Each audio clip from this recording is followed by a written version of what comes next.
Derleme serisinin ikinci bölümü olan gerçeklik nedir sorusuna cevaplar aradığımız videolara hoş geldiniz. Evrenin yaratılışı ve arkasında yatan sırları ele aldığımız kanalın tabiri caizse beyin yakan videolarını bir araya getirdiğim bu derlemede birlikte önce simülasyon teorisi videosunu izleyip gerçeklik dediğimiz kavram hakkında ortaya atılan bilimsel iddiaları inceleyeceğiz. Daha sonra temelde bu videoda bahsedilen konuların daha detayına indiğim çift yarık deneyi, astral geçit projesi, kuantum silgi deneyi ve Akashic kayıtları gibi varoluşun dokusuna dair bizi derin düşünceleri itecek videoları izleyeceğiz. Her zamanki gibi ben de videoların aralarında küçük dokunuşlar ile size eşlik edeceğim. Dikkatinizi vererek izlerseniz ve notlar alırsanız eminim hayata dair bakış açınızı büyük ölçüde değiştirecek ve görünenin arkasında yatan görünmeyen hakkında sizi düşüncelere götürecek bir derleme serisi olacak. Hepinize iyi seyirler dilerim. Bu gerçeklik mi? Şu an ben size bir hikaye anlatıyorum ve siz de oturmuş izliyorsunuz. Sonuçta hepimiz bir deneyim yaşıyoruz. Madem öyle soruyu değiştirelim. Gerçeklik nedir? Gördüğümüz, deneyimlediğimiz, var olan her şey acaba gerçek mi? Yoksa yapay bir yaratım mı? Son yıllarda özellikle gelişen teknoloji ve kuantum fizik alanında ilerlememiz sayesinde popüler olmuş bir kavram mevcut. Simülasyon teorisi. Pek çok bilim adamı ve felsefeci bildiğimiz anlamda tüm evrenin ve varoluşun büyük olasılıkla bir simülasyon olduğunu iddia etmektedir. Ve işin ilginci, bireysel olarak siz bile bu teoriye dair kanıtlar aradığınızda pek çok garip şey dikkatinizi çekmeye başlayacak. Şimdi arkanıza yaslanın ve derin bir nefes alın. Çünkü birazdan hepimizin beyni yanacak. Gerçeğin büyük çölüne hoş geldin.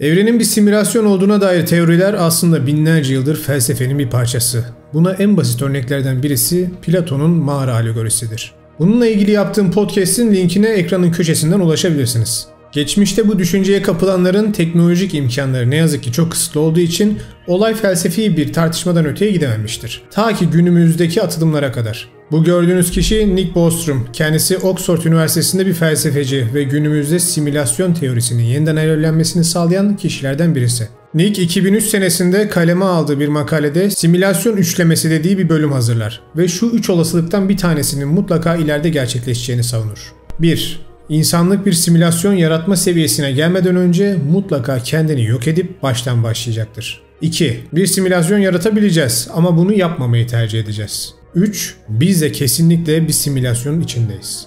Aslında düşündüğümüz zaman bu tahminler çok da uzak olasılıklar değil. Günümüzdeki bilgisayar teknolojimizle endüstriyel tasarımlardan tutun hava tahminlerine, eğlenceden tutun uzay araştırmalarına kadar insanlık her şeyin simülasyonlarını yapmakta. Ve özellikle Metaverse ve benzeri teknolojiler ve bilgisayar gücümüz arttıkça bu simülasyonların ve modellemelerin çok daha gerçekçi ve derin olacağını görüyoruz. Bostrom iddiasına şöyle devam eder. Bir medeniyet gerçekçi simülasyonlar yaratma yetisine sahip olduğunda ilk iş olarak meraktan kendisininkine benzeyen bir alt simülasyon yaratma eğiliminde olacaktır. Yani örnek olarak insanlık 2 diye bir Metaverse simülasyonu yarattık ve yapay zekaya sahip bu sanal medeniyetimizin gelişimini incelemeye başladık. Bir bakıma onların Allah'ı biz olduk ama bundan haberleri yok. Belirli bir süre sonra insanlık 2 dediğimiz alt medeniyetimiz de gelişince kendi meraklarından insanlık 3 adlı bir sanal dünya içinde sanal dünya simülasyonu daha yapacaklardır. Ve onlar da insanlık 3 simülasyonun Allah'a ya da yaratıcısı seviyesine çıkacaklardır. Ve böyle tıpkı Rus matruşka bebekleri gibi iç içe geçmiş onlarca simülasyon zamanla var olacaktır. Ta ki ilk orijinal versiyonun vadesi dolana kadar. Bu da akıllara şu soruyu getiriyor. Acaba biz ilk orijinal yaratım mıyız? Yoksa bizlerin gerçeklik dediği kavram da birileri tarafından yaratılmış bir simülasyondan mı ibaret? Cevap size kendinizi biraz kötü hissettirecek. Gerçek olduğundan emin olduğun bir düş gördün mü Neo? Peki bu düşten hiç uyanmasaydın, düşler dünyasıyla gerçek dünya arasındaki farkı nasıl anlayacaktın?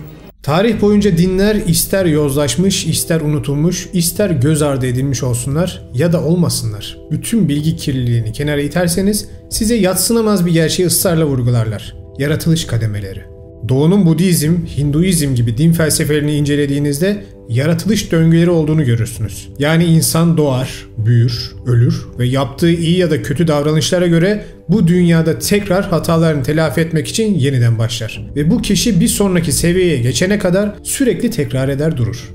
Tıpkı bir bilgisayar oyununda aynı seviyede takılmak gibi değil mi? Benzer bir anlatım semavi dinlerde de vardır. İnsan sahte olan anlamına gelen dünyaya, yani bu yaratılışa sınav amaçlı gelmiştir. Ve eğer ki belirli bir seviyenin üzerine çıkarsa bir sonraki varoluş seviyesi olarak başka bir aleme, cennete gidecektir denilir. Ve dikkat edin, semavi dinler sürekli olarak Allah katı olarak adlandırılan bir yerden bahsederler. Her daim 7 kat gök kavramını ya da göklerin ötesindeki yer kavramını fiziksel olarak atmosferin katları ya da uzayın ötesindeki yerler olarak düşündük. Peki ya bahsedilen kat kavramı aslında gerçeklik kavramları ise? Ya alemlerin Rabbi kavramında bahsedilen alemler, hayvanlar, cinler, böcekler gibi yine bizim anlam yüklediğimiz alemler değil de simülasyonların Rabbi demekse? Sonuçta bu dünyada inanan pek çok kişi öldükten sonra bu öte alemlere bir şekilde gideceğini düşünüyor değil mi? Olaylara böyle baktığınızda aslında simülasyon teorisinin en büyük destekçisinin dolaylı olarak dinler olduğunu tespit ediyoruz. Lakin dinler olayı felsefi olarak ele aldıkları için teknik detaylar bulmak zor. Bizim bu sırrı çözmemiz için bilimden destek almamıza ihtiyacımız var. Ve gelin görün ki bu konuda hem bilim hem din farkında olmasalar bile el ele gitmekteler. İçinde bulunduğumuz şey bir bilgisayar programı mı? Buna inanmak çok mu zor? Bilimsel olarak en baştan başlayayım. Bundan 15 milyar yıl öncesindeyiz. Ne zaman, ne uzay, ne madde, hiçbir şeyin olmadığı, var olmamış bir boşluktayız. Ve bir anda sonsuz küçüklükte, sonsuz yoğunluk ve sonsuz sıcaklıkta bir zerre patlıyor. Işık hızından daha hızlı bir şekilde genişlemeye, soğumaya ve içerisinde 15 milyar yıl içinde trilyonlarca galaksi, katrilyonlarca yıldız ve kentrilyonlarca gezegen oluşturmaya başlıyor. Ve bunca karmaşanın, bunca sonsuz olasılığın içerisinde siz var oluyorsunuz. Ve televizyonu açtığınızda karşınıza bu çıkıyor. Bir erkekte aradığım şey yakışıklılık ve zeka. Tabii para olmadan da olmaz. Koca 15 milyar yılda bize denk gelene bakın. Neyse, büyük patlamadan önce ne zaman ne mekan var demiştik. Peki o zaman ne vardı? Dinler yaratıcı vardı derler. Tamam, tabii ki olabilir. Peki o neredeydi? Yaratıcı neden bütün bu varoluşu yaratma ihtiyacı duydu? Hem bilimin hem dinlerin bu soruya kesin bir açıklaması ne yazık ki yok. Aslında olmasının da beklemiyorum. Çünkü bütün mantığımızın ve algımızın ötesine geçen bir durumdan bahsediyoruz. Bunu derinlemesine düşünmek bile tehlikeli bir durum olabilir. Çünkü beyninizi içinden çıkılmaz bir paradoksa düşürebilir. İşte günümüzde bunu mantığa en çok uyan şekilde ve eldeki veriler ile hem dine hem de bilime uygun biçimde simülasyon teorisiyle açıklıyoruz. Buna göre evren en başından beri oradaydı. Sadece aktif değildi. Nihayetinde bir güç onu çalıştırdı ve pat! Sistem tüm o yasaları, elektromanyetizm, yerçekimsel güçler, ışık hızı limiti, Avogadro rakamları, yani evrenin düzgün şekilde çalışması için gereken tüm sistemler aktif hale gelerek varoluş denilen programı başlattı. Şimdi bu teoriyi ilk kez duyuyorsanız size biraz garip gelebilir. Ama benimle kalın. Çünkü elimizde bunu destekleyen sağlam kanıtlar var. Gerçek olan nedir? Gerçeği nasıl tanımlarsın? Tadıp görebildiklerinden bahsediyorsan onlar beynin tarafından yorumlanan sinyallerdir. Günümüzde dünyanın en çok saygı duyulan bilim insanları, teknoloji atılımcıları ve felsefeciler yapay bir yaratılışta var olduğumuzu ve bununla ilgili kanıtları bulduklarını iddia ediyorlar. Philip Dick, popüler kültürün en saygı duyulan bilim kurgu yazarlarından bir tanesi. Kendisinin kitaplarından yapılan bazı filmleri mutlaka izlemişsinizdir. Azınlık Raporu, Blade Runner, Gerçeğe Çağrı, Adjustment Bureau ve daha pek çoğu. Kendisi iç içe geçmiş pek çok varoluşun olduğunu, zaman zaman da bu varoluşların birbirine sızdığını söylemiştir. Hatta yazdığı pek çok kitabı bu sızmalar sonucu gördüğü görüler ile kaleme aldığını belirtmiştir. Bunlardan bir tanesini örnek olarak da Yüksek Kale'deki Adam adlı hikayesini gösterir. İkinci Dünya Savaşı'nı Amerika'nın değil, Nazilerin kazandığı bir gerçeklik. Realitelerin sapmasına ve iç içe geçmesine güzel bir örnek ise Mandela efekti olarak bilinen fenomendir. Bu olayın basitçe tanımı şöyle: pek çok kişinin doğru bildiği tarihi olayların aslında gerçekte öyle olmadıkları gerçeği. Buna Mandela efekti denmektedir. Sebebi ise ismini Nelson Mandela'dan alıyor olması. Hani Afrika halklarını birleştirmek için ömrünü adamış ve hapishanede sürgündeyken ölmüş devrimci.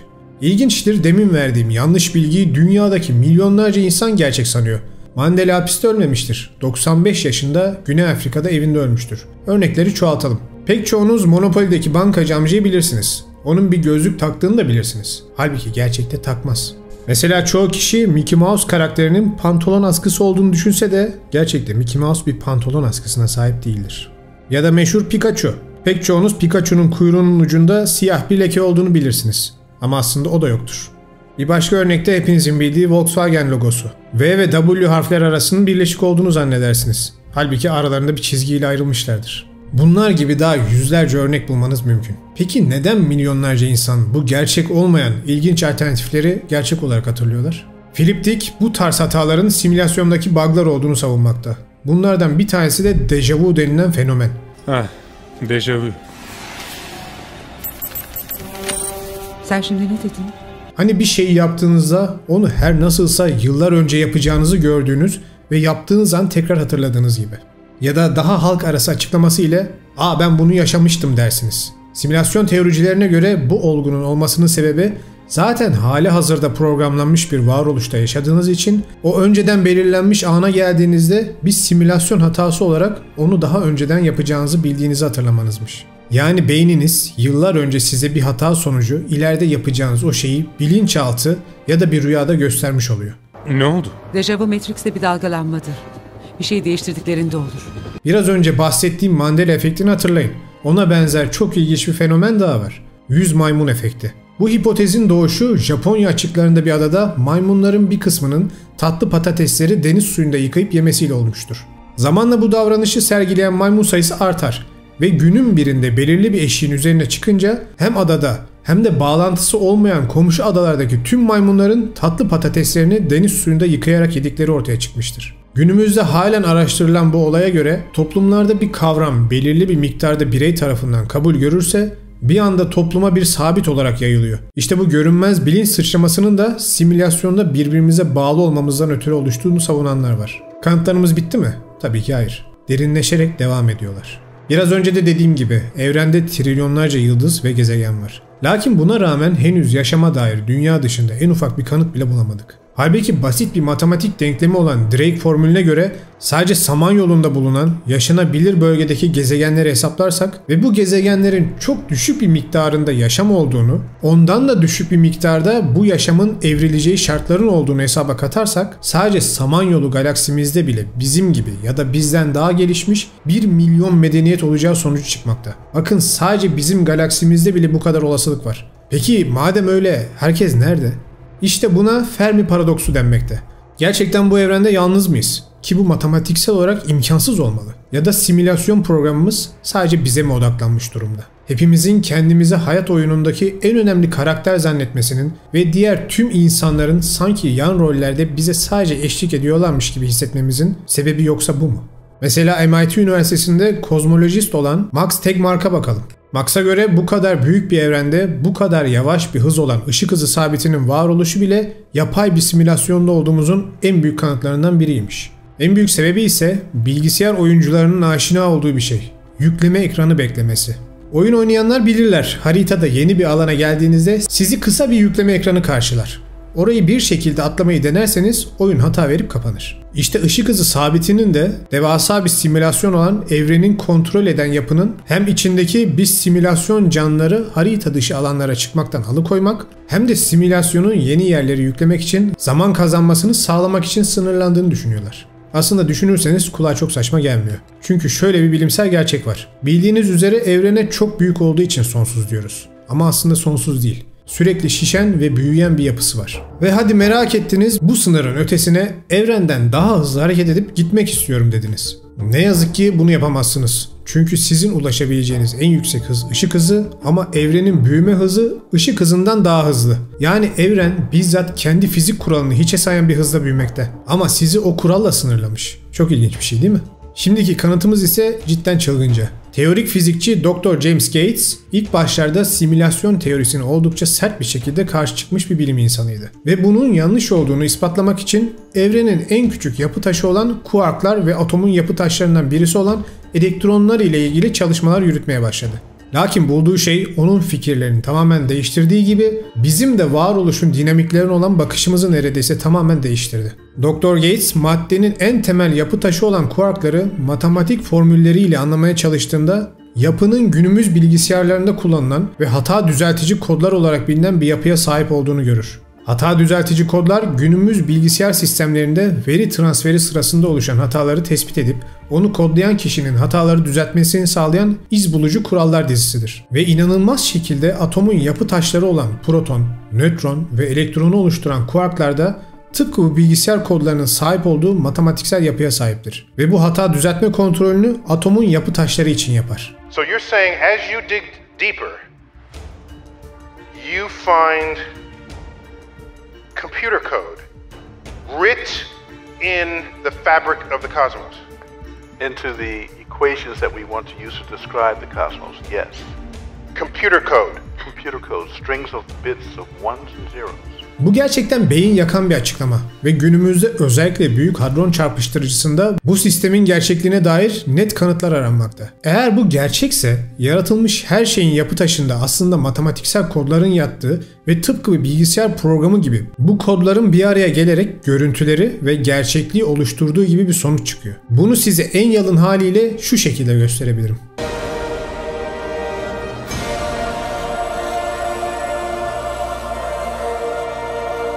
Bu olayın küçük versiyonlarını artık biz de yapabiliyoruz. 2017 senesinde bir grup bilim insanı DNA kodlarımızın içine kendi bilgisayar kodlarını yerleştirmişlerdir. Bu arada evet, DNA'mız da kodlardan oluşmaktadır. Biz bilgisayar teknolojimizde 0 ve 1 dizilerini kullanırız. DNA'mızda ise A, G, C ve T olarak 4 tane temel kod bulunmaktadır. Yani gerçekten organik bir bilgisayar kodundan başka bir şey değildir. Bu matematiksel etkileri evrenin her köşesinde görmemiz mümkün.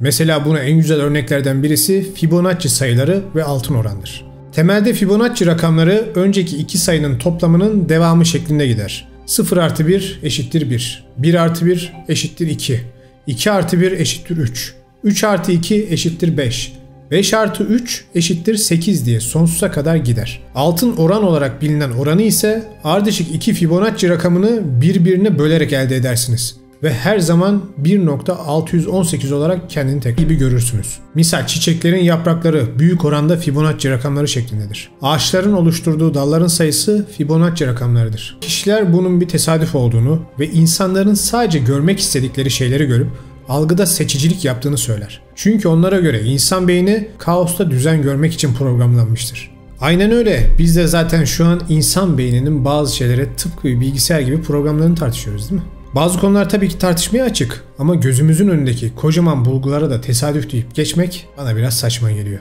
Koca galaksilerden tutun atomun yapısına kadar sürekli kendini tekrar eden bir döngü. Bana rastgele oluşmuş bir kaostan ziyade akıllıca tasarlanmış bir program olarak geliyor. Matrix, bilgisayar tabanlı bir düş dünyasıdır. Bizi kontrol altında tutmak için üretilmiştir. Bütün bir evreni simüle etmek için ihtiyacımız olan teknoloji bizim şu anki teknolojimizden binlerce kat daha gelişmiş olmamızı gerektirir. Fakat bu bir fantazi değil. Çünkü oldukça hızlı bir şekilde biz de bu yolda ilerlemekteyiz. Moore yasasına göre bilgisayarların işlem kapasitesi her 18 ayda 2'ye katlanır. Ve gerçekten 50 sene boyunca bu sistem tıkır tıkır işledi. Lakin günümüzde artık işlemci teknolojisinin fiziksel sınırlarına yaklaşmış bulunuyoruz. Peki insanlar durur mu? Tabii ki hayır. Klasik işlemci yapılarının sınırlarına yaklaşmış olsak bile hemen yenisinin kapısını açtık. Kuantum işlemciler. Bu yeni güç ile birlikte önümüzdeki 50 senede bildiğiniz her şeyin, bakın gerçek anlamda bildiğiniz her şeyin değiştiğini ve belki günümüzden binlerce kat daha güçlü hale geldiğini göreceksiniz. Özellikle de simülasyon teknolojileri ve yapay zeka konusunda. Bu gelişim hızının en basit örneğini ben kişisel olarak bile verebilirim. Çocukken oynadığım en gelişmiş oyun Pers Prensi'ydi. 2 boyutlu piksel görüntüleri olan keyifli bir oyun. Ve o zamanlar oyunu ilk oynadığımızda aklımız uçmuştu. Bir de şimdiki grafik teknolojisine bakın. Bu gördüğünüz geçen sene tanıtılan Unreal 5 grafik motoru ile oluşturulmuş görüntülerin örnekleri. 2 boyutlu Pers Prensi oyunundan buraya gelmek sadece 34 sene almıştır. Teknoloji gelişim hızının katlanarak arttığını düşünürsek bir sonraki 34 senede neler olabileceğini siz tahmin edin. Ondan bir sonraki 34 ya da 134 senede neler olabileceğini bir düşünün. Peki tüm evreni simüle etmek için ne kadar güçlü bir bilgisayara ihtiyacımız olur? En basit haliyle bile sırf evrendeki yapıları oluşturup onu takip edecek bir bilgisayarın 10 üzeri 83 bit değerinde ve 10 üzeri 80 flops gücüne sahip olacağını düşünüyoruz. Ki bu sadece evrendeki inorganik oluşumlar için gereken değer. İşin içine bir de canlılar ve hatta insan gibi gelişmiş beyne sahip canlıların tüm işlem gücü, olasılık hesabı gibi olguları hesaplaması gereken bir bilgisayar düşündüğümüzde artık 10 üzeri aklımızın sınırlarını zorlayacak güçte rakamsal değere sahip bir makineye ihtiyaç duyarız. Ve sırf bu aleti çalıştırmak için bile güneşimiz gibi onlarca yıldızın gücü gerekir. İşte bu sebepten Michio Kaku gibi bazı teorik fizikçiler bunun olmasının imkansız olduğunu savunuyorlar. Fakat ben buna katılmıyorum çünkü yeterli teknolojiyle günümüzde hayal olan her şey yarının gerçeği haline gelecektir. Dr. Kaku biraz önce de bahsettiğim gibi bu kadar detaylı bir evren yaratacak tek makinenin evrenin bizzat kendisi olduğunu söylemiştir.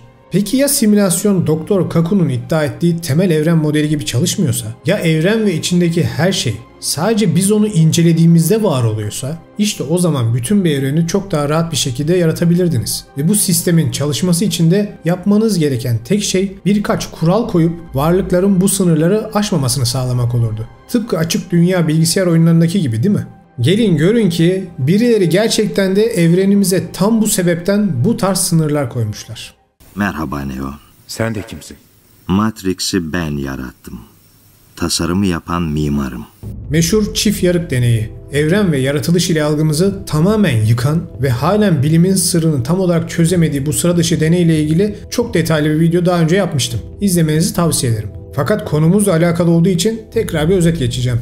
Bu deneye göre bilim insanları düz bir yüzeyin önüne üstünde tek bir yarık olan bir engel koyarlar ve elektron tabancası ile yüzeye atış yapmaya başlarlar. Tabi elektronların kütlesi olduğu için engeldeki yarıktan geçenler yüzeyde o yarık şeklinde bir iz oluştururlar. Engeldeki yarık sayısı 2'ye çıkarılır ve yine atış yapılır. Tabi tahmin ettiğiniz gibi yüzeyde 2 iz oluşur. Buraya kadar her şey normal gidiyor. Daha sonra deney dalgalar ile yapılır. Dalgalar önce tek yarıktan yüzeye aktarılır ve dalganın en kuvvetli olduğu merkezde bir desen oluşur. Daha sonra iki yarıklı engel yüzeyin önüne konur ve dalgalar engelden geçerken kırıldığı ve birbirleriyle etkileşime girdikleri için yüzeyde bu tarz bir desen oluşur. Fizikçilerin tam olarak bekledikleri bir sonuç. Nihayetinde evrenin temel yasaları bunlar. Daha sonra odadaki bilim insanları hadi bir çay molası verelim makine kendi kendine deneyi yapsın deyip elektron tabancası ile yüzey arasına önceki deney gibi çift yarıklı engeli koyup odadan çıkarlar. Oldukça sıradan başlayan bu deney esnasında bilim insanlarının farkında bile olmadıkları şey ise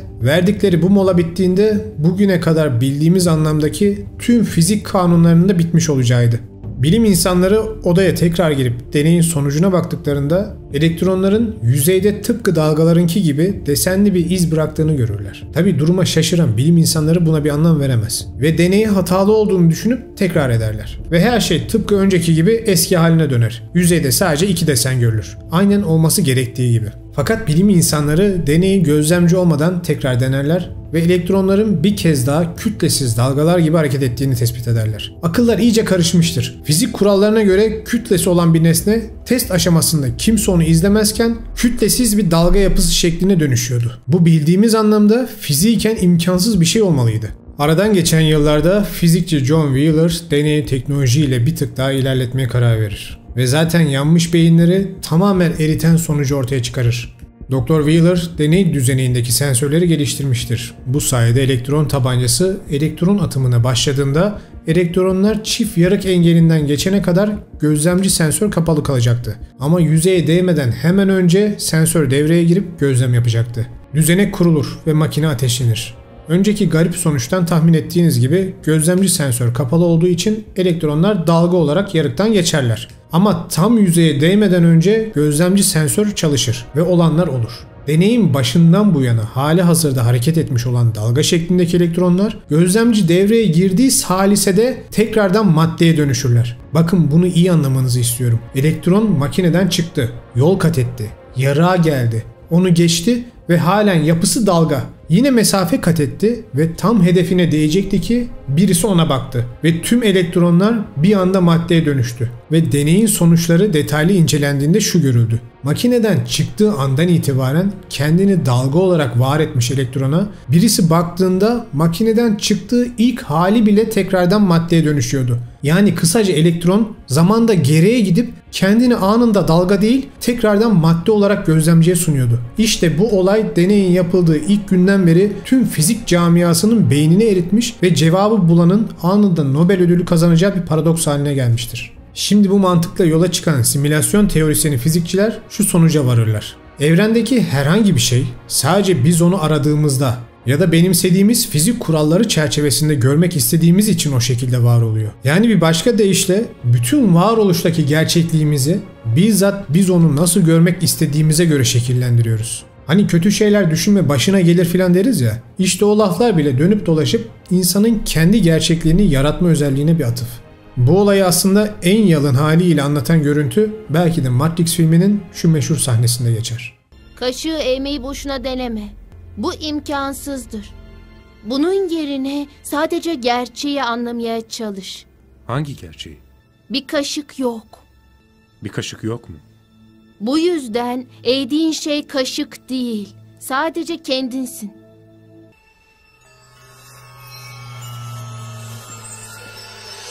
Kahin seni görmek istiyor. Sahnenin burada anlatmak istediği olay aslında gayet net. Gözlemci denilen varlık olaylara kendi kalıplaşmış fizik kuralları dışında bakmayı öğrenirse, baktığı cisimler de o fizik kurallarından kurtulup gözlemcinin istediği gibi hareket etmeye başlayacaktır. Ama aynı sahnenin sonunda gözlemcinin dikkatinin dağılması örneğinde olduğu gibi fizik kurallarından kopmuş nesne gözlemcinin de dikkati dağılıp eski ana bilinç kalıbına yerleştiği anda eski haline geri döner. Kısaca bu şu demek: eğer zihninizi belirli kalıpların dışına çıkacak şekilde eğitebilirseniz, evrendeki tüm gerçekliği, nesnenin tabiatı denilen kanunları istediğiniz gibi eğip bükme şansına sahip olursunuz. Tıpkı hikayelerde anlatılan evliyaların yapabildiği gibi. Bu teori nihayetinde şu sonuca çıkıyor: evrende gördüğümüz her yıldız, her galaksi aslında birer yansıma ve biz onlara bakana kadar var olmuyorlar. Tıpkı açık dünya bilgisayar oyunlarındaki uzak bir şeyin detayının siz ona yaklaşıncaya kadar belirginleşmemesi gibi. Bu sayede koca bir sanal evreni çok daha az bir işlemci gücüyle yaratabilirsiniz. Ve nasıl ki bu dev haritalı bilgisayar oyunlarında bir alandan diğerine geçerken bir yükleme ekranı sizi sınırlıyorsa, evrende de ışık hızı simüle edilmiş biz insanları bu dev evren haritasında pat diye bir yerden bir yere gitmememiz için sınırlandırılmış bir yapı. Hatta bu konsepti son senelerde oldukça güçlendiren bir diğer buluş ise kuantum dolanıklılık. Dikkat ederseniz kuantum dolanıklığa sahip iki atom evrenin neresinde olursa olsun ışık hızı sabitini sallamadan aynı anda etkileşim kurup bilgi transferi yapabilirler. Kısaca bu şuna benziyor: evrenin kendi içinde veri iletim hızının bir limiti yok. Tıpkı bir oyunun arka planında çalışan kod sistemi gibi. Ama onun içindeki yaratılmış olan oyun karakterinin, yani bu durumda biz insanların bir hız limitimiz var ve onu aşmamız imkansız. Bu sayede de oyun çökmeden sürekli devam edebiliyor. Maddenin ve zamanın katı fizik kuralları ile kısıtlandığı bir varoluşta verinin hem zamansal akış yönünde hem de hızında bir sınırlama yoksa bu onun bir program olduğunun en büyük kanıtlarından birisidir. Hayır, buna inanmıyorum. Bu imkansız. Kolay olacağını söylememiştim Neo. Sadece gerçek olacak demiştim. Simülasyon teorisi gerçekten insan aklının ve algısının sınırlarını zorlayan hem bilimsel hem de felsefi bir teori. Bu teorinin savunucuları bilimin açıklamakta zorlandığı pek çok şeyi bu teoriyle açıklıyorlar. Mesela evreni başlatan Big Bang olayı simülasyonun ilk çalıştığı an. Fizik kurallarına uygun hareket etmeyen UFO vakaları. Simülasyonun yönetici adminleri. Onların oyunun kurallarına uymasına gerek yoktur. İnsanlığın sürekli olarak tam evrene açılacağım derken yaşadığı yıkım döngüsü. Oyunun yeniden başlaması. Tarih boyunca insanların anlattığı ilahi mucizeler. Simülasyon yöneticileri tarafından yapılmış anlık fizik kuralı hileleri. Tüm bunları böyle düşününce gerçekten insan şöyle bir derinlere dalıp gitmiyor değil. Ama yine de akabinde aklımıza hemen şu soru geliyor: tüm bunlar bir simülasyonsa bu simülasyonu kim yaptı? İşte burada da bilim, felsefe ve din tamamen iç içe geçmiş bir hal alıyor. Bu düzeni kuran varlığa simülasyon teorisi savunucuları üstün bir akıl diyorlar. Dinlere inananlar ise yaratıcı varlık, yani İslam'daki haliyle Allah diyorlar. Aslında birbirini reddetmek için yıllardır uğraşan iki grupta aynı kapıya çıkıyorlar ama farkında değiller. Sonuçta ister bir simülasyonda olalım, ister Allah'ın yarattığı bir ilahi düzende olalım, nihayetinde bu demektir ki günün birinde öldüğümüzde gözümüzü açacağımız başka bir yer ve başka bir macera bizi bekliyor. Ve eğer tüm bunlar bir oyunsa, oyunu oynayan kişinin tek bir hedefi olmalı: bir sonraki bölüme ulaşıp oyunu en iyi şekilde bitirmek. Videoyu izlediğiniz için teşekkür ederim. Bu konu her gün yeni keşiflerle derinleşen ilginç bir konu. Sizin de bu konudaki fikirlerinizi duymayı isterim. Yorumlar kısmında belirtebilirsiniz. Bir sonraki videoda görüşmek üzere. Kendinize iyi bakın. Simülasyon teorisi. Bu videoyu ilk yazdığım günden beri üzerine çok fazla veri koyulmuş bir teori. Normalde bu videoyu yabancı bir kanal için yazmıştım. Fakat daha sonra kendi kanalım büyüdüğünde sizlerle paylaşma fırsatım oldu. Yani toplamda 2 yıl önceki bilgileri gördünüz. Geçen 2 yılda ise artık pek çok kişi bu simülasyon olasılığını çok daha ciddi şekilde savunmaya girmiş durumdalar. Özellikle kuantum alan konusunda bilgimiz ilerledikçe maddeyi enerjiye, enerjiyi maddeye dönüştüren bu neredeyse sanal denilebilecek ve henüz net olarak tanımlayamadığımız yaratıcı kuvvet gerçekten beyinleri yakmaya başladı. Sadece bununla da bitmiyor. Evrenin dokusunda bizim gerçeklik dediğimiz şeyin verisini taşıyan modeller üzerinde de çalışmalar devam ediyor. Ve kimilerine göre yeni geliştirilen kuantum çipler ile bu karmaşık soruların yanıtlarını bulmaya bir adım daha yaklaşıyormuşuz. Bu gelişen teknolojiler bize belki şu mühim sorunun da cevabını vermeye biraz daha yaklaşabilir. Enerji bir gözlemcinin varlığı ile maddeleşiyorsa ilk enerjiyi maddeleştiren gözlemci neydi peki? Konuya yabancı olanlar hemen şaşırmasınlar çünkü derlemenin ikinci videosu olan çift yarık deneyinde bu bilimsel gerçeğin doğumunu ve detaylarını göreceğiz. Ve bu sayede bundan sonraki videoları ufkunuz biraz daha açılmış şekilde izleyeceksiniz. Ve emin olun ufkumuzu ne kadar açarsak açalım halen bazı şeyleri anlamak mümkün olmayacak. İyi seyirler. İnsanlık tarihi boyunca bilim insanları yaşayış tarzımızı ve geleceğimizi kökten değiştiren bir takım deneylerde bulunmuşlardır. Bunların kimisi yıllar süren planların bir ürünü olsa da kimisi de şans eseri gelişmiş ve bir anda çığır açıcı sonuçlara sebep olmuştur. İşte bu şans eseri vuku bulan deneylerden birisi de meşhur çift yarık deneyidir. Alelade bir test olarak başlayan proje günümüzde bize hem kuantum fiziğin sıra dışı dünyasının kapısını daha büyük bir şevkle açmamıza sebep olmuştur, hem de hiç hesapta yokken pek çok insan için bilimin sonunda Tanrı'yı keşfettiği bir deneye dönüşmüştür. Gelin fiziğin belki de en çılgın ve fantastik alanlarının birinde hem bilim için hem inanç sistemleri için çığır açıcı niteliklere sahip bu deneyin gerçeklerini birlikte keşfedelim. 1800'lü yıllardayız. Bazı bilim insanlarının arasında yoğun bir tartışma geçmekte. Konunun başlığı ise ışık nedir? Isaac Newton yaptığı çalışmalarda ve deneylerde ışığın parçacıklardan oluşan bir demet olduğunu ve doğrusal hareketler izlediğini savunmaktadır. Fakat aralarında Robert Hooke, Christian Huygens ve Leonard Euler'in bulunduğu bir grup bu düşünceye katılmaz ve ışığın aslında dalga gibi hareket ettiklerini savunurlar. Tabii o yıllar Newton'un karşısında durmak pek kolay olmadığı için bu teoremler biraz göz ardı edilir. Fakat yaklaşık 100 sene sonra Thomas Young adlı bilim insanı bu konuyu tekrardan o günün görece gelişmiş teknolojisiyle açıklamaya çalışır ve bazı deneyler yapar. Çift yarık deneyinin atası sayılan bu deneyler sonrasında bilim dünyası ışık dalga teorisini Newton'un ışık teorisinin önüne koyarlar ve genel olarak kabul gören ilke haline gelir. Fakat hikaye böyle bitti mi? Tabii ki hayır. Günümüz teknolojisiyle bambaşka bir hale geldi. İşte şimdi çift yarık deneyinin derinliklerine giriyoruz. Işığın yapısını daha iyi anlamak adına bu çift yarık deneyleri günümüzde de çeşitli dalga boyları ve ışık çeşitleriyle tekrarlanır. Aynı Thomas Young'ın keşfettiği gibi dalgalı desen yeniden zuhur eder. Bilim adamları bu olayı daha net anlamak için ışık değil de tamamen madde olduğundan emin olduğumuz, yani bir parçacık olduğundan emin olduğumuz elektron kullanmaya başlarlar. Elektron bildiğiniz gibi atomun yapı taşlarından bir tanesi ve bir kütleye sahip. Deney aynı şekilde tekrarlanır. Bir yüzeyin önüne tek bir yarık getirilir.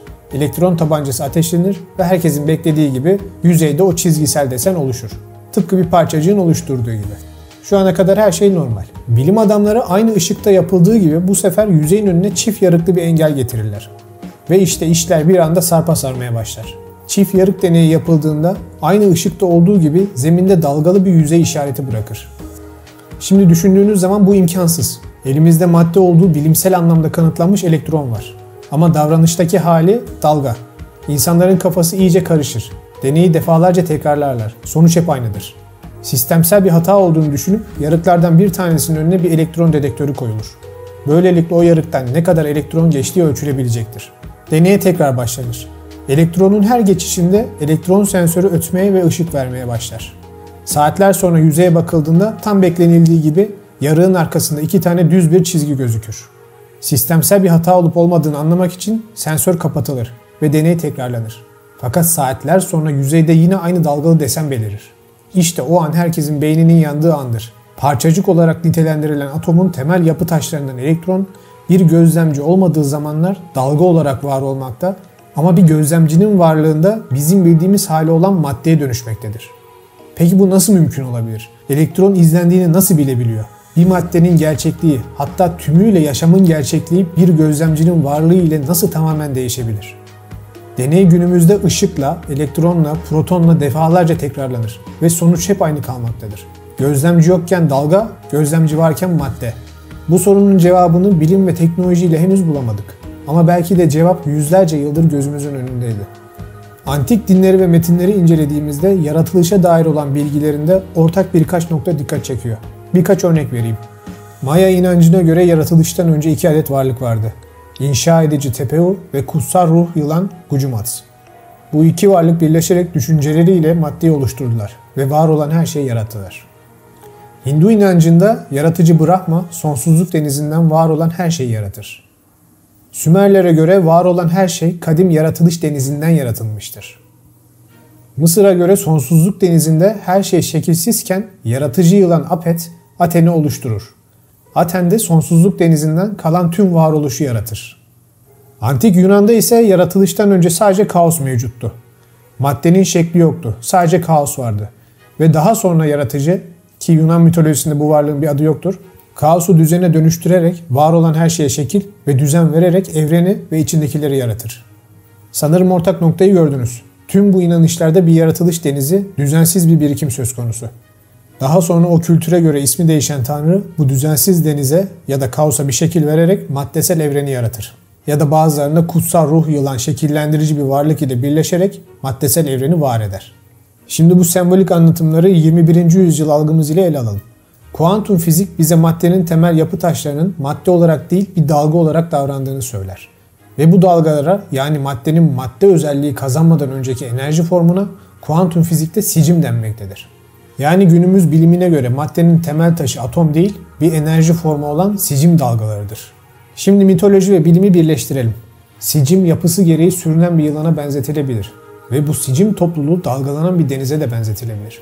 En azından şu an için teorik olarak tahmin ettiğimiz görüntüsü bu yönde. Ve madde bu sicimlerin bir şekilde, ki çift yarık deneyine göre buna bir gözlemcinin varlığı sebep olmakta, dalgalı enerji formundan madde formuna dönüşerek atomları yaratmasıyla oluşmaktadır. Bu olayı refere eden tek kaynak antik mitolojiden ibaret değildir. Aranızda tasavvuf ve Budizm gibi inanç felsefelerini araştıranlar olduysa karşınıza mutlaka şu cümle çıkmıştır. Eşyanın tabiatı. Bu söz genelde alimler tarafından maddenin fizik dünyada zuhur ettiği kavramı tanımlamak için kullanılır. Lakin bu lafın amacı evliyaların öğrencilerine fizik kanunlarını öğretmeleri değildir. Aslında tam tersi. İnsanın gerekli insanı kamil seviyesine geldiğinde düşünceleriyle bu kavramı nasıl manipüle edeceğini öğrettikleri içindir. Keramet sahibi dediğimiz bu mistikler yeri gelir bir yerden bir yere anında gidebilirler. Ateşten ve soğuktan etkilenmeyen Budist rahiplerin hikayeleri sık sık anlatılır. Bir takım gündelik cisimleri yeri geldiğinde farklı cisimlere dönüştürdüklerine dair yazılar da vardır. Özellikle tasavvuf alanında Abdülkadir Geylani, İbn Arabi gibi isimlerin kitaplarını okursanız bir aklın ve bedenin nasıl eğitilip bu seviyeye geleceğine dair bilgilere ulaşabilirsiniz. Tabii bu öyle kitaplardan okuyup pat diye yapacağınız bir şey değil. Ömrünüzü adamanız gereken bir yol. Orası da ayrı konu. Lakin ortak payda yine aynı. İnsanın yeterli seviyeye geldiğinde maddenin temel yapısını ve hatta fizik kuralı dediğimiz kavramları değiştirebilme yeteneğinin var olması gerçeği. İşte bu da bir kez daha deney esnasında maddenin bilinçli bir gözlemci varlığına göre yapısını değiştirerek farklı varoluş seviyelerine geçişinin tarihteki kimi insanlar tarafından pratik kullanımına birkaç örnek. Sonunda inanç ve bilimin buluştuğu noktaya hoş geldiniz. Antik metinleri yorumlayan kişilerin kuantum fizik bir kavramı bizim algıladığımız gibi algılamasını bekleyemeyiz. Onlar biraz önce de söylediğim gibi sicimleri yapılarından ötürü yaratıcı bir yılana ve sicimlerin bütün halinde dalgalandığı kuantum boyutunu da bir sonsuzluk denizi olarak sembolize etmişlerdir. Burada çok ciddi 2 soru ortaya çıkıyor. 1. Bu antik medeniyetler daha net bir şekilde anlayamadıkları bu denli ileri seviye bir fiziği nasıl veya kimden öğrendiler? Ya da duydular da bu şekilde destanlarına ve mitolojilerine dönüştürdüler. Bu sorunun cevabını yakında yapacağım Antik Uzaylılar belgeselinde alacaksınız. İkinci soru ise, madem en başta bütün varoluş kuantum boyutta bir sicim deniziydi, bu denize hangi varlık bir gözlemci olarak baktı da bu sicim denizi onun düşünceleriyle şekillenip varoluşu yarattı? Sorunun cevabı karşımıza Tanrı dediğimiz varlığı çıkarıyor. Ama bu bize net bir cevap sağlamıyor. Çünkü bu sefer en basitinden bu örneği bile ele alarak düşünürsek, hali hazırdaki varoluşta madde tıpkı deneyin yapıldığı laboratuvarda olduğu gibi etrafta bir gözlemci yokken dalgaya dönüşmekte. Peki Tanrı dediğimiz varlık, semavi dinlerin dediği gibi sürekli varoluşu gözlemliyorsa, o zaman bu dönüşümün olmaması gerekir. Elektronumuz sürekli madde halinde kalmalı ve asla dalgaya dönüşmemeli. Çünkü onu sürekli gözlemleyen bir gözlemci durumu söz konusu. Buyurun size kafayı yakan bir tartışma konusu. Konuyu hangi noktasından alırsanız alın, karşınıza hem Tanrı'nın varlığının bir kanıtı olarak hem de antitezi olarak çıkıyor. Bununla da bitmiyor. Karşımıza bu yaratılış içerisinde insanın bile bu dönüşümü bilinçli ya da bilinçsiz şekilde yapabildiği ortaya çıkıyor. Kuantum dünyası işte tam da böyle bir dünya. Tüm zıtlıkların, tüm belirsizliklerin ve kesinliklerin bir arada olduğu gerçeklik ve gerçek ötesinin bir alemi. Ve biz bu dünyanın kapısını daha yeni aralamış durumdayız. Önümüzdeki 100 senede bütün temel fizik anlayışımıza ve bu gidişle inanç kavramlarımıza da şekil verecek bir bilimsel olgudan bahsediyoruz. Gelecek cidden heyecan verici olacak. Bu deneyin sonuçlarına dayanarak fikirlerinizi yorumlar kısmına yazmayı unutmayın. Bir sonraki videoda da görüşmek üzere, kendinize iyi bakın. Bir gözlemci varken maddeleşme ve o yokken dalga, yani enerjiye dönüşme. Ya iyi de bu dinlerin dediği şey olmasın? Evet, olabilir. Dediğim gibi günün birinde kuantum fizik bize net bir yaratıcı güç kavramı sunacak. Ha bu dinlerin, mitlerin dediği gibi bir şey mi olur? Yoksa aklımızın bile şu an alamayacağı başka bir düzlem, bir güç mü olur bilemiyoruz. Zaten işleri heyecanlı kılan da bu değil mi? Bilinmeyeni bilmek için yapılan arayış. Bence çok heyecan verici bir süreç. Bu arada diyelim ki bilim bize bazı yaratıcı mekanizmaları gösterdi diyelim. O zaman da şu soru doğacak. Bu hangi boyut için geçerli bir sistem? Malum biz 3 boyutlu bir evren gerçekliğinde yaşıyoruz. Ama bilime göre daha onlarca üst boyut var. Peki bu boyutsal hiyerarşinin tepesinde ne var? İşte bu sorunun cevabı için henüz daha çok erken. Ama görünen o ki bazı deneyler ve çalışmalar bize 3. boyutun da ötesinden bazı kırıntıları veriyor. Üstelik bu kırıntıları hem ileri bilim hem de kadim tarih benzer şekilde sunuyor. İşte şimdi derlemenin 3. bölümüyle birlikte bu fiziğin ve metafiziğin buluştuğu yerlere girmeye başlıyoruz. Ve yolculuğumuz daha da ilginç bir hal almaya başlıyor. İyi seyirler.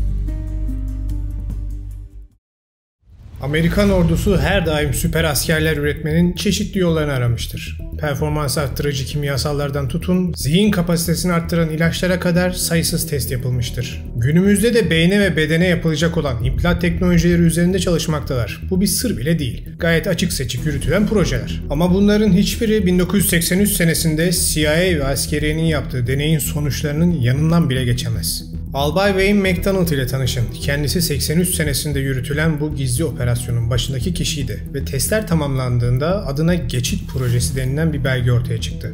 Bu belge istihbarat toplamak için adım adım nasıl beden dışı bir yolculuk yapacağınıza dair detaylı bilgiler içeriyordu. Fakat olay sadece istihbarat toplamanın çok ötesine geçmişti. Hassas duyulara sahip denekler sadece basit bir astral seyahat yapmakta kalmamışlardı. Bazıları bilinçlerini bu varoluşun ötesine, hatta zaman kavramının bile ötesine geçirmeyi başarmışlardı. Bu 30 sayfalık rapor komiteye ilk sunulduğunda anında son derece gizli olarak sınıflandırılır ve gözden uzak tutulur. Tek bir basit sebepten dolayı. Raporda yazan bilgiler ışığında bu tekniği herkes kullanabilir ve kendilerini geliştirebilirlerdi. Fakat daha da tehlikeli bir nokta daha vardı. Bu teknikte ustalaşanlar aslında evrenin gerçekte var olmadığını anlamış olacaklardı. Gerçeği bula hoş geldiniz.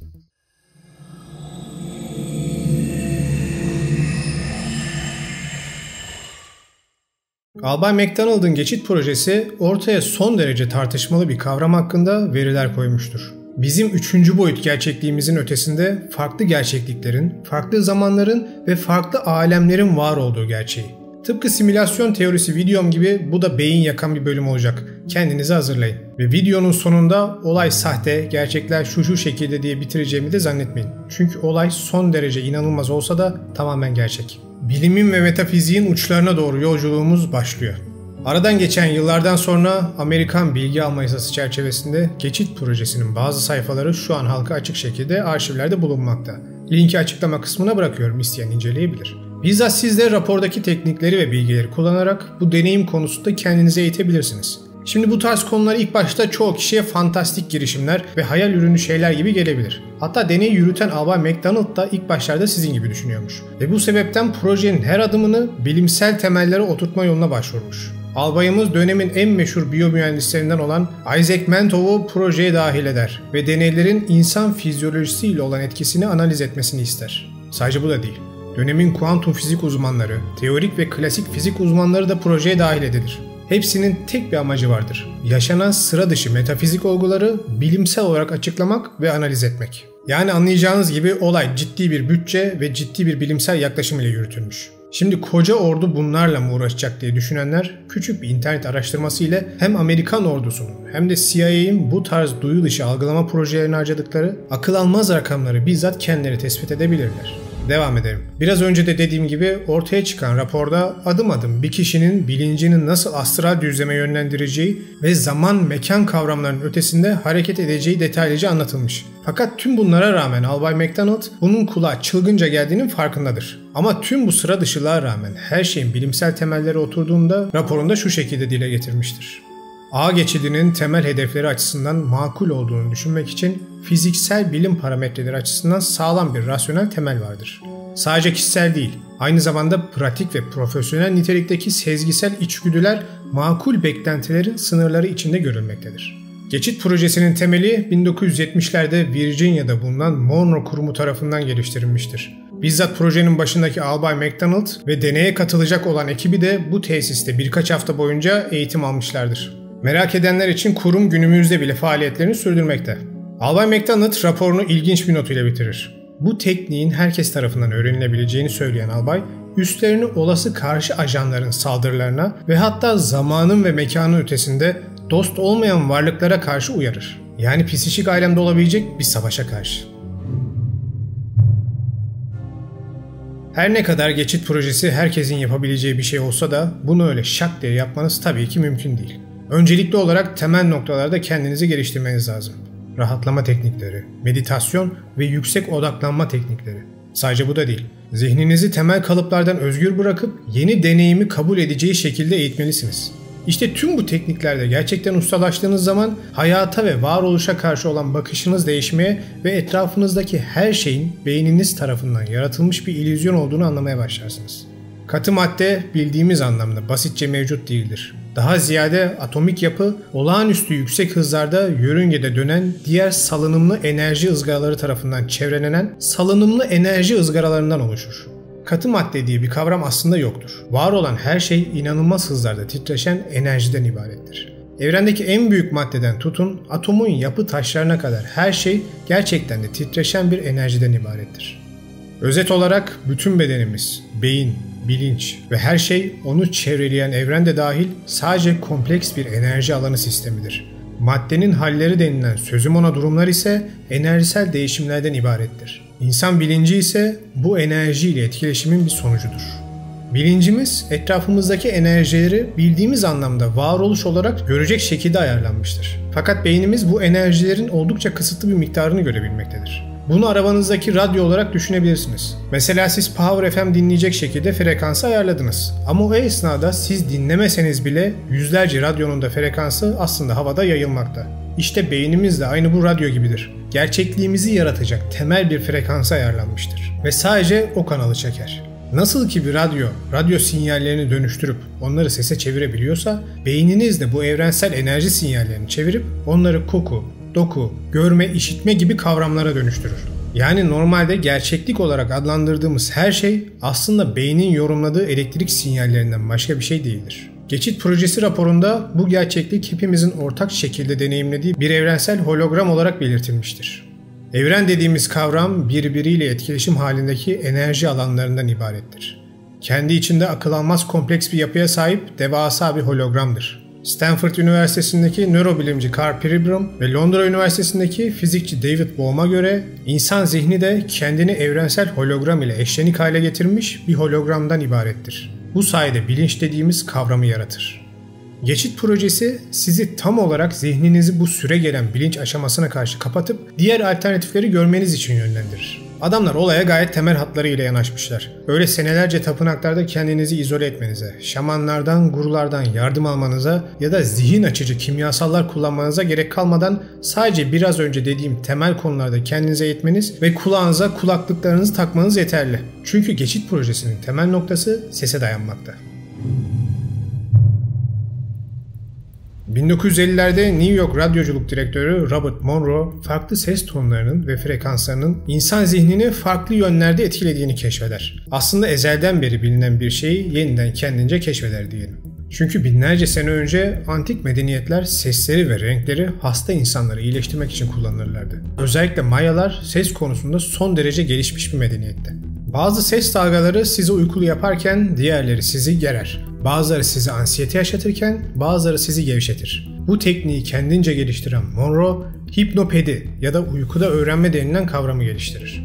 Ona göre ses dalgaları sadece sizin anlık ruh halinizi değiştirmekle kalmıyor, aynı zamanda zihninizin yeni bilgileri almasını ve tutmasını da etkileyebiliyordu. Bu teorisini kendi üzerinde kanıtlamaya çalışan Monroe, bir akşam ses deneyleri yaparken beklenmedik bir etkiyle karşılaşır ve hayatı baştan aşağı değişir. O gece uzandığında Monroe yavaş yavaş sesin onu gevşetmesine izin verir ve akabinde bedeni bir nevi felç haline geçer. Kendi ifadesine göre tüm vücudunda dalga dalga yayılan titreşimler hissettiğini, yavaş yavaş gözleri kapalı olmasına rağmen bir ışık gördüğünü, daha sonra kulağındaki dalgaları anımsatan seslerin gitgide ışığın şiddetiyle arttığını ve hisler dayanılmaz bir hale geldiğinde de pat diye bir anda kendini odasında bulduğunu söyler. Ama tek bir fark vardır. Monroe odasında havada durmaktadır ve bedeni yatağında uyku halindedir. O zamanlar toplumda bu kavram için bilinen bir isim yoktu. Bu sebepten Monroe buna beden dışı deneyim adını takar ve kavramı popüler hale getirir. Tabi istemeden yaptığı bu ilk deneyim sonrası Monroe takip eden 6 hafta boyunca ses frekanslarını kullanarak aynı deneyimi 9 kez daha yaşar ve daha sonra bu deneyimlerini 1971'de yazdığı Beden Dışı Yolculuklar kitabında bir araya getirir. Sadece kitap yazmakta da kalmaz.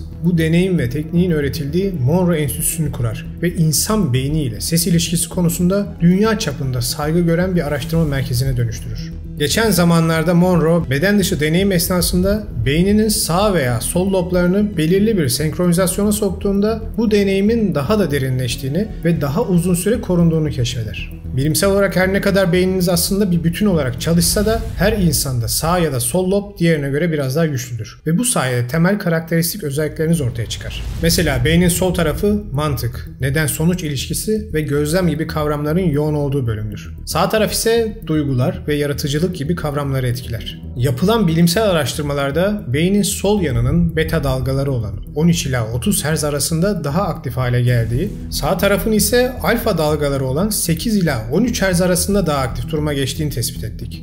Beta dalgaları sizi daha tetikte bir duruma sokarken alfa dalgaları sakinleştirir. Sınavlarına çalışan arkadaşlar varsa ders çalışırken kulaklarınızda bu frekanslara ait müzikleri çalarak dikkatinizi arttırabilirsiniz. İşte tam olarak bu bilimsel tekniği kullanan Geçit projesi belirli ses kalıplarını kullanarak sağ ve sol beyninizi senkronize hale sokar. Bu kavram günümüzde hemisync olarak bilinmekte. Temel olarak geçit deneyimi bir eğitim sistemidir. Amacı gelişmiş odaklanma, güç ve uyumluluk sağlamaktır. Beyindeki sağ ve sol lobları senkronize ederek bilinci yükseltmeyi amaçlar. Böylelikle denek zaman ve mekanın sınırlarından kaçabilecektir. Bunu başaran denekler bir sonraki aşamada evrenin onlara sunacağı sonsuz bilgiden yararlanmaya başlarlar. Hemisync bu kavramı lazer ve ampul benzetmesiyle özetler. Normalde insan beynini bir ampul olarak düşünün. Evet, etrafa ışık saçar ama dağınık olarak, odaklanmamış bir şekilde. Bu sebepten kaotiktir ve düzensizdir. Hemisync ile beyniniz lazer moduna geçer. Çok daha düzenli, belirli bir noktaya odaklanmış, daha güçlü bir ışık kaynağına dönüşür. İşte geçit teknikleriyle bu odaklanma hali sağlanıp zihin titreşim seviyesi arttırılarak daha üst alemleri deneyimlemesi sağlanabilirdi. Zihninizin titreşimi ne kadar artarsa varoluştaki daha üst yapılara daha çok senkronize olabilir ve nihayetinde iletişim kurabilirsiniz. Bu eğitim sonrasında ise sizi çok daha başka bir şey bekler. Zihninizi o en üst seviyeye getirdiğinizde artık sadece o üst gerçeklikleri görmek ve anlamakla kalmazsınız. Kendi gerçekliğinizi de değiştirmeye ve kendi iradenize göre şekillendirmeye başlarsınız. Tıpkı Matrix filmindeki Neo gibi ya da biraz daha dramatik olursak içinizde yatan yaratıcı gibi. Albay McDonald'ın geçit projesini ve insan zihninin bedenin ötesine aktarımı kavramını daha iyi anlamak için holografik teori, holografik ilkeler kavramlarını anlamamız lazım. Enerji, yaşayan bir hologram oluşturan 3 boyutlu bir modda belirli frekanslarda yansıtılarak veya genişletilerek evrendeki anlamı yaratır, depolar ve bir araya getirir. Rapora göre hologramlar o kadar çok veriye sahiptir ki holografik bir su birikintisi yarattınız diyelim ve bunu mikroskobun altına koydunuz. Orada gördüğünüz mikroskobik organizmalarda aslında holografiktir. Yani gerçeklik ne kadar derin olursa olsun her katmana bir hologram eklenmiş ve iç içe geçmiştir. Biraz beyin yakıcı ama CIA bu fikri çok ciddiye almıştır. Simülasyon teorisi ve çift yarık deneyi videolarımı izleyenler John Wheeler'ın yaptığı gecikmeli çift yarık deneyini bilirler. O videoları bence mutlaka izleyin. Ama konuyu basitçe özetlemem gerekirse Wheeler yaptığı deneyde partiküllerin gözlemcinin varlığı esnasında zamanla geçmişe gidip o hallerini bile enerjiden maddeye dönüştürdüklerini tespit etmiştir. Bu deneyin sonrası Wheeler aslında evrenin maddeden değil veriden oluştuğunu da iddia etmiştir. Bizim zihin dediğimiz hologramımız ise bu veriyi kullanan bir bilgisayar gibi bizim gerçeklik dediğimiz 3 boyutlu varoluşu yaratmıştır. Holografik teori günümüzde uç bir fizik dalı değil. Son derece güzel temellendirilmiş ve pek çok fizikçi tarafından kabul görmüş bir teori. Bu konuyu ileride detaylı bir video olarak ele alabilirim. Böyle bir içerik görmek isteyenler yorumlara yazsınlar. Evrendeki veriden kendi hologramımızı yaratmak için verinin bir şekilde transfer olması lazım değil mi? Partiküllerin birbiriyle etkileşime geçmesi, birbirlerinin hızlarını etkilemeleri, birbirlerine enerji taşımaları. İşte bunların hepsi birer veri iletim mekanizması. Fakat burada geçit projesi olayı bir adım daha ileri taşıyor ve bize bu veri aktarımının sadece bizim evrenimiz ile değil, astral teknikler kullanılarak başka boyutlar ile de sağlanabileceğini anlatıyor. İşte bu iddia bilim camiasında insan bilinci ve onun holografik evrenle olan etkileşimi konusunda sayısız soru sorulmasına sebep olmuştur. Mesela bir enerji bütünü olan bilincimiz başka boyutlardaki enerjiyle etkileşime girebilir mi? Bu soru akabinde şunu da doğurdu. Madem hepimiz ortak bir holograma bağlıyız, o zaman toplu halde bakış açımızı değiştirirsek varoluşumuzun gerçekliğini de değiştirebilir miyiz? Cevap evet. Bu tekniğin adı da desenleme. Desenleme tekniği bütün gerçekliğin aslında zihnimizin bir ürünü olduğunu baz alır. Düşüncelerimizin belirli bir yoğunlukta bir yere kanalize edilmesiyle gerçekliğimiz değiştirilebilir. Günümüzde biliyorsunuz pek çok yeni çağ akımı evrenden isteğin olsun, iyilik düşünün, iyilik çekin gibi kavramlardan size bahsederler. Aslında bunlar geçmişteki felsefe inanç kavramlarının basit birer kopyalarıdır sadece. Gerek dinler kitaplarında, gerek ezoterik öğretiler temel kavramlarında size bu olumlama, dua ve isteme kavramlarını detaylıca anlatmışlardır. Hatta aranızda Kabe'ye gidenler varsa belki onlara da söylenmiştir. Oraya yaptığım ziyaret esnasında grubumuzdaki hocanın güzel bir lafı vardı. Normal hayatta dediklerinizden mesulsünüzdür. Ama burada düşüncelerinizden de mesulsünüz. Çünkü buranın enerjisiyle düşünceler bile siz farkında olmadan gerçek olabilir. Adamın ne demek istediğini bu videoyu hazırlarken daha iyi kavramış oldum. Kendisine selam olsun. İnanın ya da inanmayın orası beni ilgilendirmez. Ama gidip oraları görmenizi, o enerjiyi hissetmenizi tavsiye ederim. Son derece ilginç bir deneyim. Şimdi teknik olarak biz de bu deneyimi nasıl yaşayacağız? Gelin biraz bunu inceleyelim. Geçit projesi iki tekniği birleştirir. İlki FFR denilen frekansa dayalı tepki tekniğidir. Bu teknik beyninize kulaklıklar yardımıyla belirli frekansta ses dalgaları gönderir. Ve zamanla beyniniz bu dalgalar ile kendini senkronize hale getirir. Diğer teknik ise binaural ritim tekniğidir. Bu teknik yine kulaklıklar yardımı ile farklı frekansları aynı anda beyninize göndererek onun daha küçük frekansları algılamasını sağlar. Şöyle bir örnek vereyim. Normalde beyniniz 4 Hz sesi algılayamaz. Ama bir kulaklığınızda 104, diğerinde 100 Hz ses verilirse bir süre sonra o 4 Hz'lik farkı algılamaya başlarsınız. Bunu hemen size dinleteyim. Kulaklıkla beni dinleyenler daha iyi anlarlar. Ama normal stereo hoparlörlerde de biraz belli oluyor. Şu an sol kulağınızdan sesi duyuyorsunuz.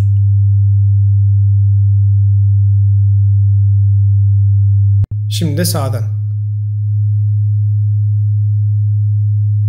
Aradaki farkı hissetmiş olabilirsiniz. Ama ikisini bir anda çaldığımızda ise beyninizde ilginç bir dalgalanma olmaya başlayacak. Aslında sabit bir frekansta çıkan iki sesi beyniniz sanki dalgalanan bir ses gibi duyuyor. Unutmayın, sol beyniniz mantık ve analitik düşünceye odaklı. Yani bir veri beyne geldiğinde genelde sol beyin sağdan önce ona bir göz atar. Ne olduğunu analiz eder ve kendi filtresinden geçirerek kabul eder.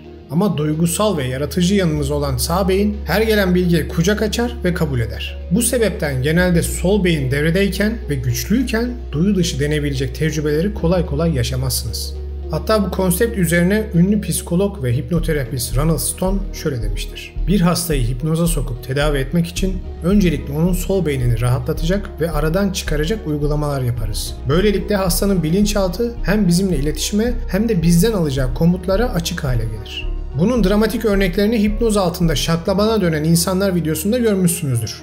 Bunun en temel sebebi sizi yüzlerce kişinin önünde tavuk gibi gıdaklamaktan alıkoyan sol beyninizin artık uyutulması ve özgür ruhlu sağ beynin dilediğince ortalıkta at koşturmasının sonucudur. İşte geçit projesi bunu size ses dalgalarıyla yapar. Öncelikle sol beyni dinlendiren frekanslar çalınır ve belirli bir seviyeden sonra dalgalar beyninizin iki farklı yarım küresini birbiriyle senkronize edip beyin dalgalarınızı daralttıkça daraltır. Ve ne zaman ki beyniniz artık Planck uzunluğundan bile daha küçük bir sinyal noktasında buluşur, işte bilinmezin kapıları tamamen o zaman açılmıştır. Bu aşamaya kadar geçit sürecinin adımlarını takip etmek kolaydır. Ama ne zaman ki devamlı olarak Planck mesafesi altında bir tıklanma deseni sağlanır, işte o zaman insan beyni rahatlama evresinin ötesinde bir faza geçer ve zaman ve mekan gibi kavramlardan kendini koparıp Alice'in Harikalar Diyarında bir yolculuğa çıkar. Albay McDonald'ın çiziminde bu dalga anı daha iyi anlatılmış. Burada gördüğünüz beyin dalgalanması düzeni bilincimizi göstermekte. Orta hatta bulunan dalgalar bizim gerçekliğimiz. Ama dalgaların en dip ve en tepe noktasında bulunan uçlara dikkat edin. Dalgalar yukarıdan aşağıya iniyorlar. En dipte çok kısa bir an için kalıyorlar ve sonra yükseliyorlar. Akabinde en tepe noktada da çok kısa bir an kalıp yine iniyorlar. Ve bu böyle devam ediyor. İşte geçit sürecinin en uç noktası bu dip ve tepe noktaları. Yani dalgalanmaların Planck mesafesinden daha küçük hale gelip sonsuzluk olarak betimlenen bir anda tutulması olayı. Aktif olmayan sonsuzluk halindeki enerji fizikçiler tarafından mutlak hal olarak tanımlanır. Bizim gerçeklik olarak algıladığımız mutlak hal ve materyal hal arasındaki durumda da insan bilincinin deneyimleyebileceği çeşitli boyutlar bulunmakta ve bunlara erişim sağlayabiliriz.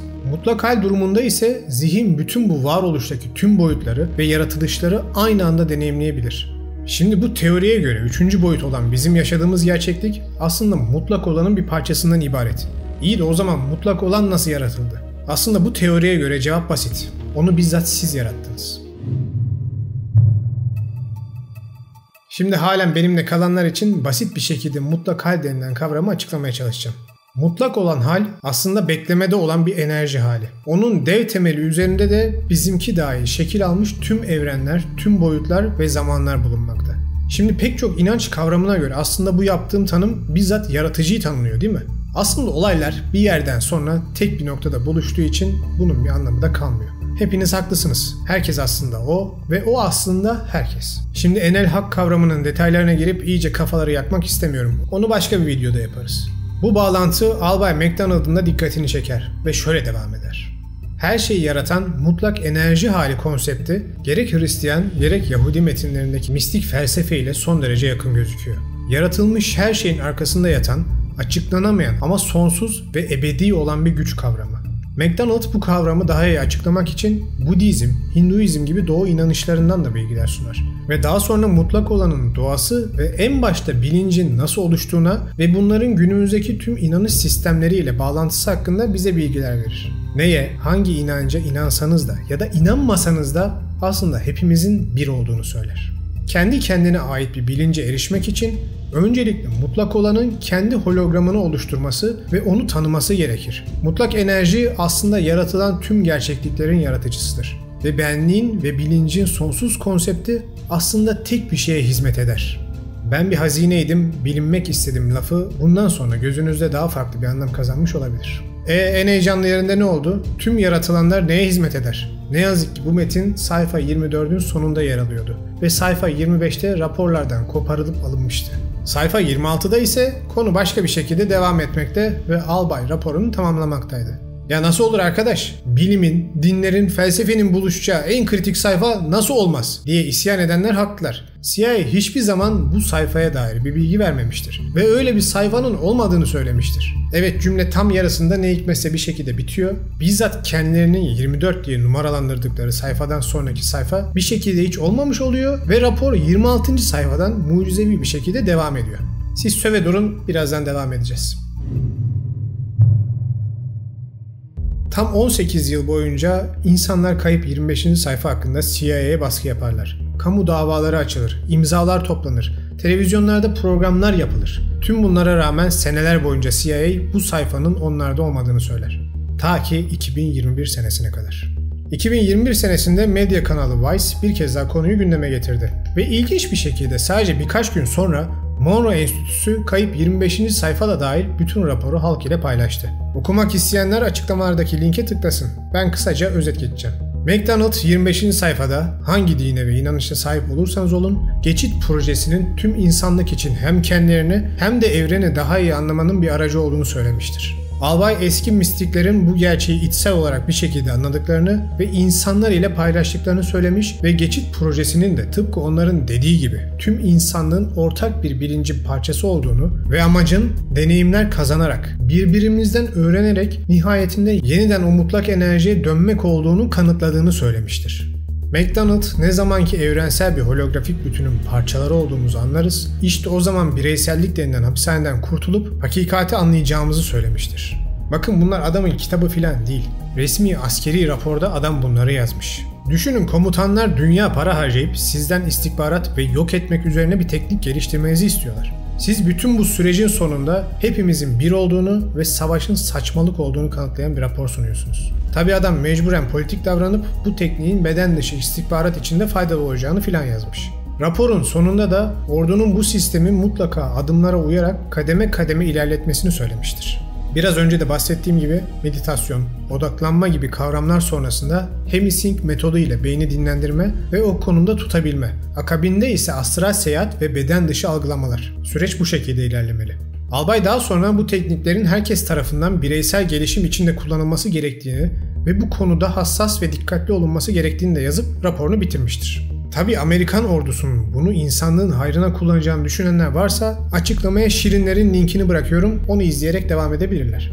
Peki çift yarık deneyi, simülasyon teorisi ve bu bölümden sonra siz ne düşünüyorsunuz? Gerçekten kendi yarattığımız gerçeklikte mi yaşıyoruz, yoksa tüm bunlar yeni çağ saçmalıklarından başka bir şey değil mi? Sizce gerçekten insan bedeni ve ruhunu eğiterek duyu dışı algılamalar ya da astral seyahatler yapıp çok daha büyük bir yaratılışın ve bütünün parçası olduğumuzu anlayabilir miyiz? Yoksa daha büyük bir amaç yok, hepimiz öleceğiz, hiçle yok olup gidecek miyiz?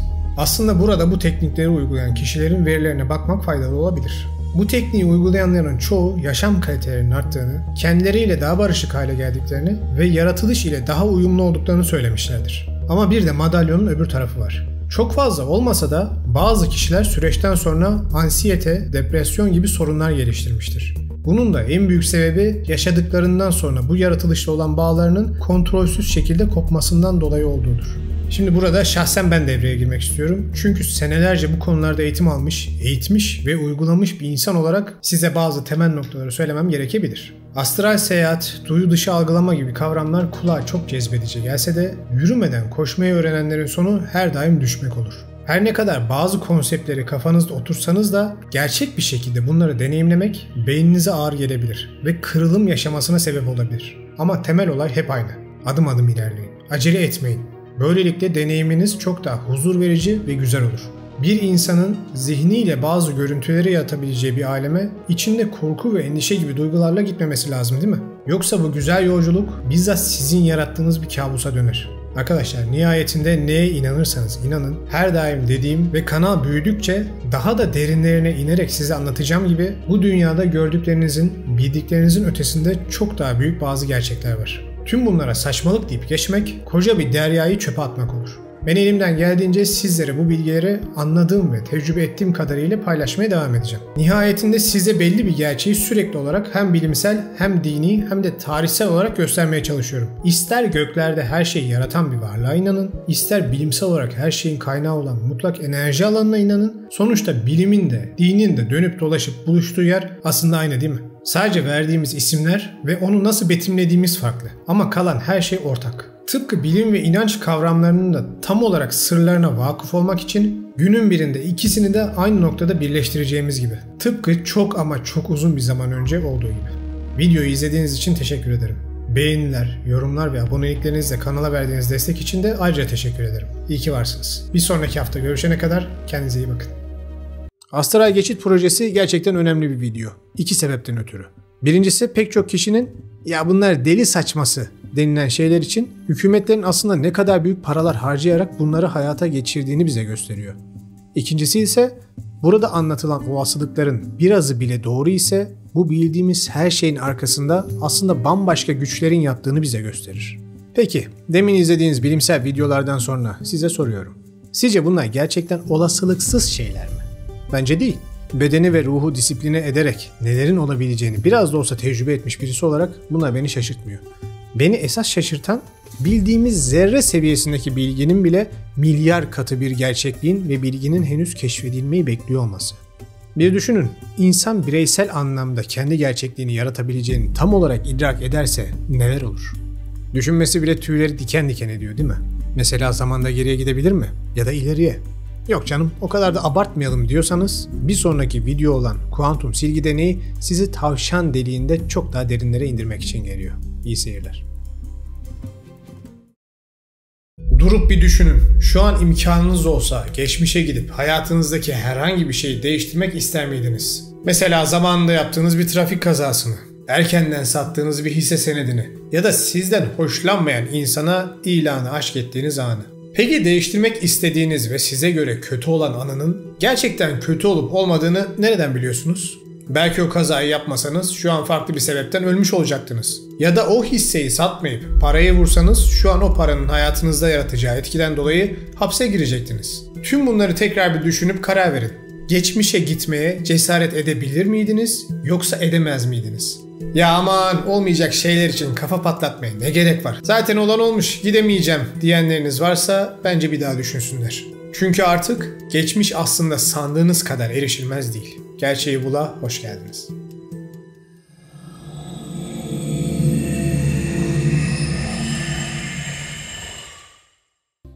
Zaman nedir? Bu soru çağlar boyunca felsefecilerin içinden çıkamadan tartıştıkları karmaşık bir olgu. Mesela Platon zamanın bir illüzyondan ibaret olduğunu savunmuştur. Ona göre zaman gerçekte var olan bir şey değildir. Sadece bir algılamadır. Evrendeki değişim ve hareketin bir yansımasıdır.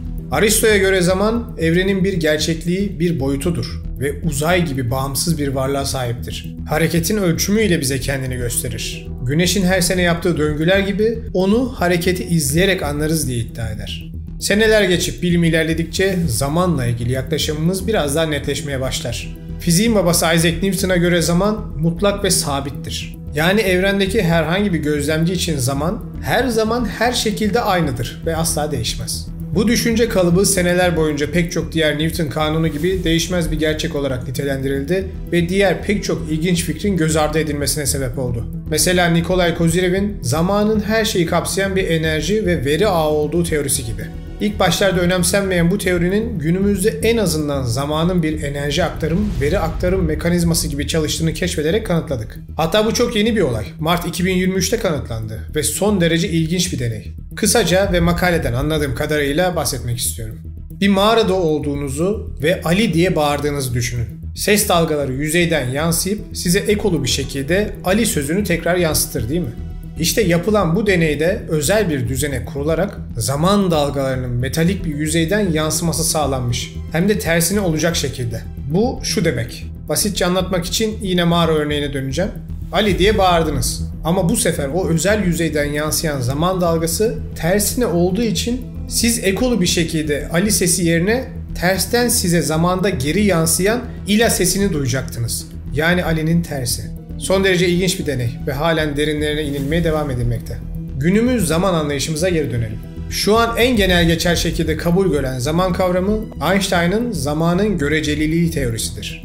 Buna göre zaman uzaydaki büyük kütlelerden etkilenerek farklı yerlerde farklı hızlarda akmakta olan bir olgudur. Yani iki ikiz kardeşin biri dünyada kalsa, diğeri bir kara deliğin yanına gitse, kara deliğin yanındaki kardeş için geçen bir saat, dünyadaki kardeşin geçen 10 senesine bedel olabilir. Bu uzaydaki kardeşin kara deliğe ne kadar yakın olduğu ile doğrudan orantılıdır. Çünkü kara deliğe ne kadar yaklaşırsanız inanılmaz kütleden dolayı bükülmüş zaman noktasına da o kadar yaklaşmış olacaksınız. Fakat ne kadar bilgi üretirsek üretelim, günümüzde halen zamanın yapısı hakkında tartışmalar ve araştırmalar devam ediyor. Evet, büyük kütlelerin zamanın üzerindeki etkilerini biliyoruz. Ama zamanın ne olduğunu henüz bilmiyoruz. Kozyrev'in dediği gibi her şeyi saran bir enerji mi? Platon'un dediği gibi bir illüzyon mu? Yoksa Karl Marx'ın dediği gibi saat satıcılarının zengin olmak için ortaya attıkları bir kavram mı? Hemen kafanız karışmasın, bunlar ısınma düşünceleriydi. Şimdi biraz daha rahat bir pozisyona geçin çünkü birazdan iyice beyniniz yanacak. Günümüzde ise her zaman dediğim gibi kuantum fiziğin keşfi ve ilerlemesi sayesinde önceden bildiğimizi sandığımız pek çok şeyin aslında tamamen yanlış olduğunu anlamaya başladık. Maddenin temel halleri, ışık hızı sabitleri, zaman gibi pek çok temel noktamız artık darmadağın olmakta ve bilmediğimizi bile bilmediğimiz yepyeni ufuklara doğru gitmekteyiz. İşte bizi o bilinmezliğe götüren deneylerden birisi de kuantum silgi deneyi. Maddenin temel yapısını araştırmak için yapılan bir deney olmaktan çıkıp bildiğimiz anlamda zaman kavramımızı yıkan o meşhur deney. Sene 1978, teorik fizikçi John Archibald Wheeler, 1801 senesinde yapılan çift yarık deneyinde karşımıza çıkan ışığın bir parçacık zannedilirken, gözlemci yokken bir dalga, gözlemci varken bir parçacık gibi davranması olayı hakkında teorilerde bulunmaya başlar. Düşüncesel deneyler yapar ve şu soruyu sorar: Işık kendi üzerinde ölçüm yapılıp yapılmadığını nasıl bilebilir ki? Araya bir not düşmek istiyorum. Çift yarık deneyi ve simülasyon teorisi videolarımı izlemediyseniz şimdi bu videoyu burada durdurup lütfen ilk onları izleyin. Yoksa tam olarak anlatılanları anlamazsınız. Alakalı videoların linkini açıklama kısmına bırakıyorum. Archibald Wheeler'ın ortaya attığı bu deneysel fikir sonunda 2000 yılında Avusturyalı fizikçi Anton Zeilinger liderliğindeki bir ekip tarafından gerçekleştirildi. Ve zaten çift yarık deneyinden dolayı yanmış, küle dönmüş beyinler tamamen yok oldu gitti. Çünkü deney bizzat gerçeklik ve zaman algımızı darmadağın etti. Size deneyden basitçe bahsetmek istiyorum. Çift yarık deneyi videosunu da izlediğinizi varsayarak aynı düzeneğin kurulduğunu düşünün. Tek fark bu sefer tek bir foton atımı değil, birbiriyle kuantum dolanıklılığa geçmiş iki ışını iki farklı rotada ilerletip farklı yüzeylere çarpacak şekilde ayarlarlar. İlk deneme: ışınlar gözlemci olmadan ateşlenir ve yüzeyde çift yarık deneyini kanıtlar şekilde dalga deseni bırakırlar. Gözlemci ile deney yapıldığında ise parçacık deseni bırakırlar. Her şey normal. Yani aslında bu bile ultra anormal bir olay ama olsun normal diyelim. Deney 2. Işınlardan birisinin rotasına gözlemci eklenir. Diğerine eklenmez ve aynı anda ateşlenirler. Gözlemci olan ışın yüzeyde parçacık deseni bırakır. Ama gözlemci olmayan ışın da sanki gözlemci varmış gibi yüzeyde parçacık deseni oluşturur. Aslında bu da şaşırtıcı olsa bile normal.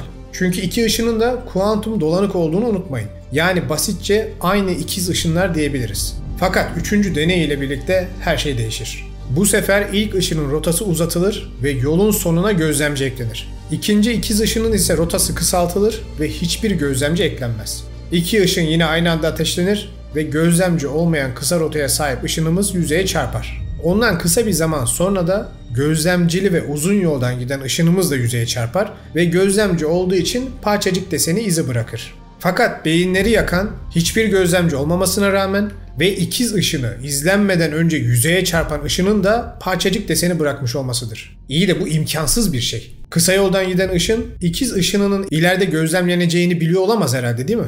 İşte bu yaklaşım aslında daha da beter beyin yakan şu gerçeği bize kanıtlar. Aslında kısa yoldaki ışık dalga deseni oluşturmuştur. Ama uzun yoldan giden kardeşi son anda gözlemlenip dalgadan parçacığa dönüşünce dolanık olduğu ikizinin de geçmişini değiştirip parçacığa dönüştürmüştür. Yani ışının bilgisi zamanda geriye gidip gerçekliği baştan oluşturmuştur. Akıl almaz değil mi? Ama deney defalarca farklı düzenekler kurularak tekrarlanır. Fakat ne yaparsak yapalım, yolu ne kadar uzatırsak uzatalım gerçek değişmez. Uzun yoldan giden kardeşinin başına ne gelirse kısa yoldan gidip yüzeye çoktan iz bırakmış ışının da gerçekliği ona göre değişiyordu. Kısaca zaman genel olarak düşündüğümüz gibi akıp giden ve geçmişin bittiği, geleceğin belirsiz olduğu bir olgu değildi. Zaman başından sonuna her şeyi kapsayan bir bütündü ve bizim şu an yaptığımız değişiklikler geçmişi bile etkileyebiliyordu. Bu aynı zamanda bize şunu da gösteriyor. Zaman aynı zamanda Nikolay Kozyrev'in iddialarından birisindeki gibi veri taşıyabilen bir altyapıydı. Bu sayede ışının gelecekteki verisini geçmişteki kuantum dolanık ikizine taşıyıp onun da değişmesine sebep oluyordu. Olayı tam olarak aklınızda oturtamadıysanız hiç şaşırmayın çünkü henüz kimse oturtamadı. Hatta deney günümüzde de tekrar edilip duruyor. Kimi YouTube fizik kanalları deney sonuçları farklı çıkıyor dese de ben şahsen videoyu deneyi yapan esas kişilerin makalelerinden yola çıkarak hazırladım. İşte bu karmaşa bile aslında kuantum fiziğin en temel özelliği. Zaten onu görmemize rağmen idrak etmekte zorlanıyor oluşumuz. Çünkü temel fizik ve gerçeklik kavramlarımıza tamamen ters, beynimizin mantık sınırlarını darmadağın eden bir fizik dalı.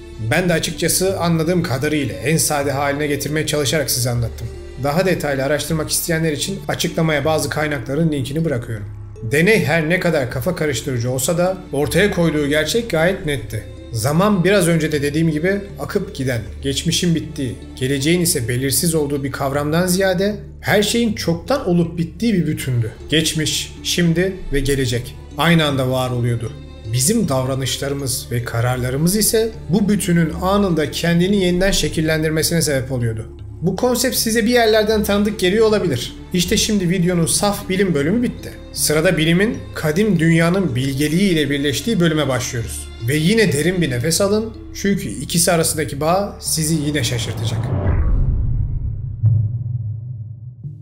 Hinduizm, Budizm, Jainizm gibi binlerce yıllık inanışları incelediğimizde karşımıza yaratılış döngüleri, nirvana, akashik alem gibi pek çok sıra dışı bilgi çıkar. Bunlardan en ilginç ve en kapsamlı olanlarından birisi de karma felsefesi ve inanışıdır. Sanskritçe bir kökenden gelen karma kelimesinin karşılığı aslında eylem olarak Türkçe'ye çevrilebilir. Karma kavramına göre ister fiziksel, ister sözlü veya zihinsel olsun yaptığınız her eylem hayatınızı etkileyen bir enerji veya güç yaratır. Bu enerji eylemlerimizin niteliğine ve arkasındaki niyete bağlı olarak olumlu veya olumsuz sonuçlara yol açabilir. Özünde ne ekersek onu biçeceğimizi öne sürer. Eğer sağlıklı ve erdemli eylemlerde bulunursak olumlu sonuçlar deneyimlememiz muhtemelken sağlıklı olmayan eylemler olumsuz sonuçlara yol açabilir. Karma, günümüz semavi dinlerinin bize ciddi şekilde yanlış sundukları kader kavramını aslında daha mantıklı bir şekilde ele alır. Günümüzde biliyorsunuz kimin başına ne gelse kader işte alnına yazılmış, ondan kaçış yok derler. Halbuki bu yanlış laf bizzat İslam çatısı altındaki semavi dinlerin temel felsefesine bile tezattır. Çünkü bu inanışların temel felsefesine göre insan özgür irade ile yaratılmış bir varlıktır. Şimdi çıkıp birileri kaderden kaçılmaz, ne yazıldıysa o dediği anda bu yaratılış amacı ve özgür irade tamamen çökmüş oluyor. Çünkü birinin sizin seçimlerinizi çoktan ayarladığı sonucu doğuyor. Bu kavram karmaşası İslam içinde halen içinden çıkılamayan bir sorun olarak mezhepler tarafından tartışılıp duruyor. Ama Doğu felsefesinde bu olay uzun zamandır temel bir omurgada ilerlemekte. Buna göre karma kavramı kader konseptini alır. Kader kelimesinin de kök anlamı aslında değer biçme, ölçmedir. Bunu unutmayın. Ve o konseptin içine karmayı yerleştirerek hayatımızda yaptığımız iyi eylemler ya da kötü eylemlerin nihayetinde kaderimizi belirleyeceğini bize anlatır. Çok daha mantıklı ve adil bir yaklaşım değil mi?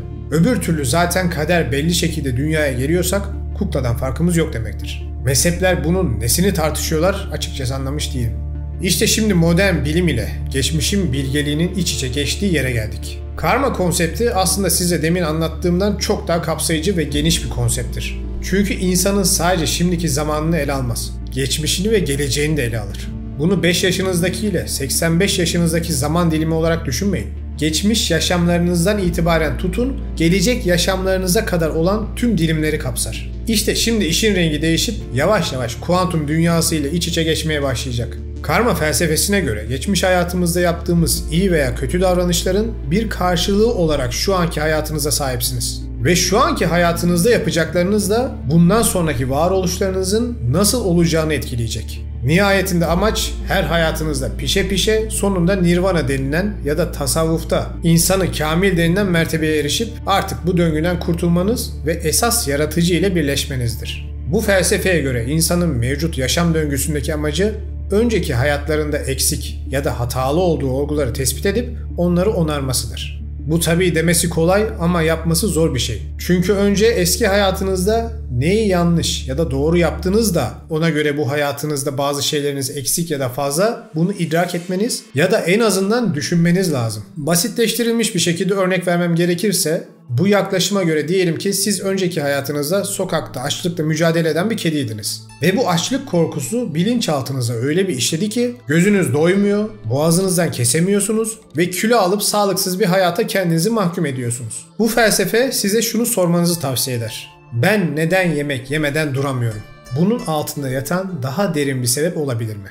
İşte bu yaklaşım ile yavaş yavaş farklı metotlar deneyerek o bitmek bilmez açlık hissinizi yatıştırmayı denemeye başlarsınız. Ve belki de bir bakarsınız çözüm sizin kendi açlığınızı doyurmanız değil, başkalarının açlığını doyurmanızda yatıyordur. Bir aşevinde gönüllü olup açlıkla mücadele eden bir düşkünü doyurarak ya da bir zamanlar örneğimizdeki kişinin olduğu gibi bir sokak kedisini doyurarak içinizdeki bu açlık duygusunu tedavi edebilirsiniz. Şimdi bu verdiğim örnek felsefeye göre benim uydurduğum bir örnekti. Ama sanırım mantığı anlamışsınızdır.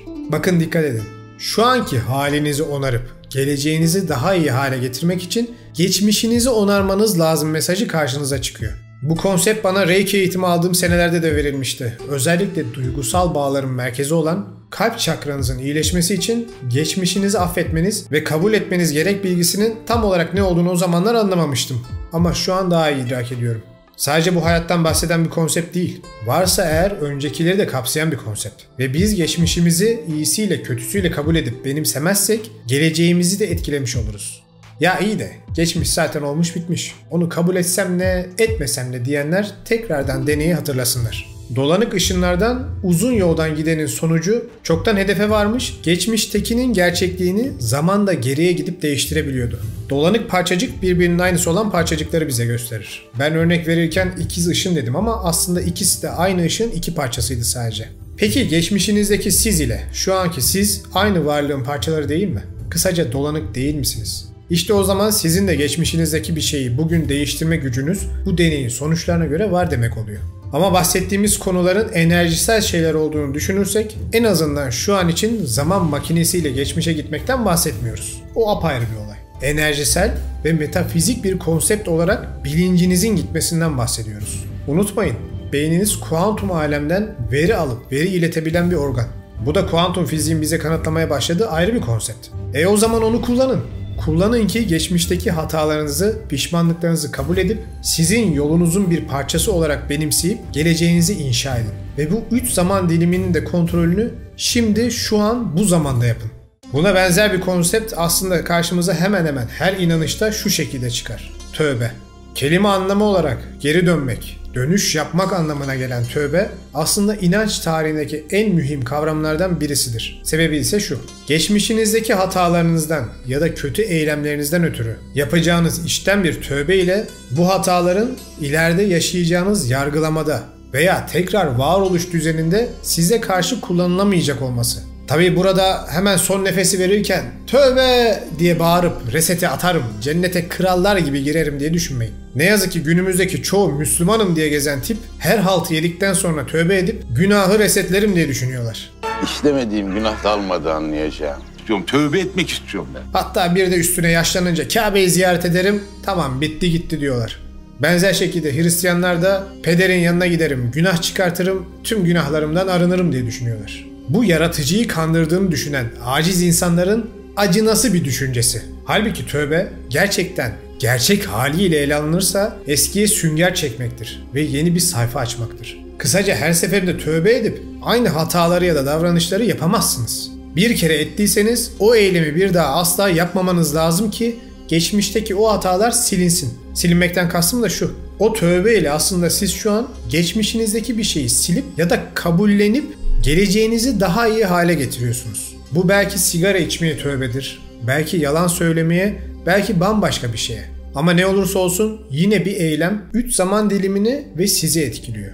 Çağlar boyunca pek çok filozofu ve bilim insanını etkilemiş hermetik bilgi ise zamanı ilginç bir betimleme ile ele alır ve karşımıza büyük zaman döngüsü kavramını koyar. Buna göre zaman, geçmişi, bugünü ve yarını tek bir noktada birleştirmiş bir yapıdır. Ve aldığımız her karar, aklımıza koyduğumuz tüm kalıplar bu döngünün bizim irademiz ile yapılanmasına sebep olur. Aranızda kötü bir şey yaşadığında "ya bunlar neden hep benim başıma geliyor" diyenleriniz mutlaka vardır. Çünkü geçmişte de bu inanca sahiptiniz ve o sakındığınız şey neyse aslında sizin bu mantaliteye bağlı kalmanızdan ötürü tekrar başınıza sizin tarafınızdan getirildi. Halbuki hermetik yaklaşım bize bu kısır döngüden kurtulmamız için eskiden olan ve şu an olan her şeyin ilerleyişinin bir parçası olduğumuzu kabullenmemizi söyler. Ve geçmişteki kalıplara takılmadan kendimizi zamanın yönlendirmesine bırakarak şimdiki anımızı ve geleceğimizi kurtarmamızı tembihler. Yani bir kez daha geçmişini değiştir ki geleceğin düzelsin konsepti karşımıza çıkar. Hermetik inanç, geçmişini düzeltememiş kişilerin korkularını,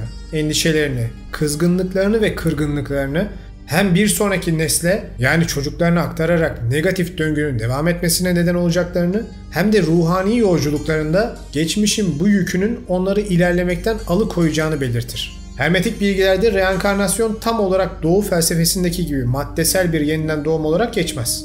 Daha ziyade ruhun bir şekilde öldükten sonra da tam olarak aydınlanana kadar yoluna devam edeceğini bize anlatır. Ve tüm felsefi inanışlardaki ana mesajı bir kez daha karşımıza koyar. Nihayetinde sonsuz zaman döngüsünü bitirip kaynağa varmak istiyorsanız geçmişiniz ile barışın ve yolculuğu her şeyiyle kabullenin. Kuantum silgi deneyi benim özellikle çok hoşuma giden bir deney. Kuantum fiziği zar zor anlasam bile o bilinmezlik, o uç yaklaşımlar beni çok cezbediyor. Ama bu deney bana göre felsefe ve inanç ile de çok ilgili bağlar kurduğundan dolayı ayrıca hoşuma gitti.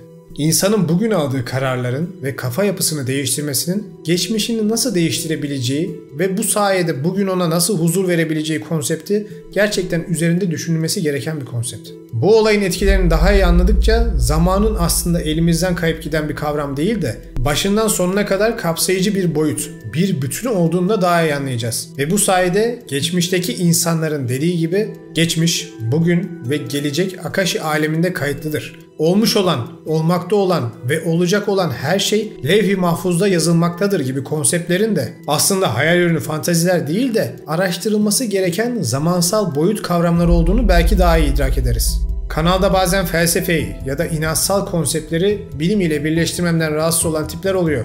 Ama şahsen benim inancım bu şekilde.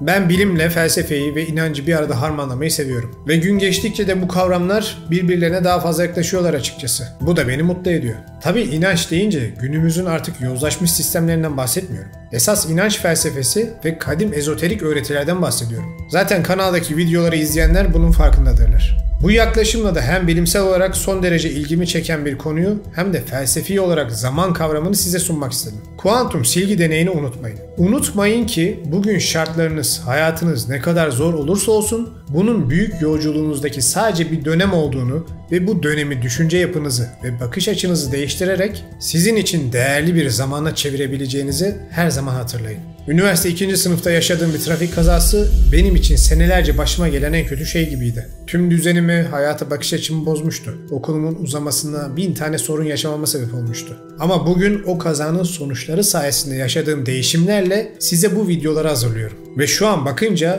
belki de 38 senelik hayatımda başıma gelen en faydalı şeylerden biriymiş. Ben geçmişimdeki bu tarz olaylara bir nevi kuantum silgi yapıp o kötü anıları şerdeki hayır olacak şekilde sildim. Ve artık mantalitem de ona göre değişti. Sıradan bir insan olarak bunu ben bile yapabildiysem siz de yapabilirsiniz. Ve kendi omuzlarınıza yüklediğiniz gereksiz yüklerden, gereksiz düşünceler ve acılardan kendinizi kurtarıp daha özgür ve mutlu olabilirsiniz.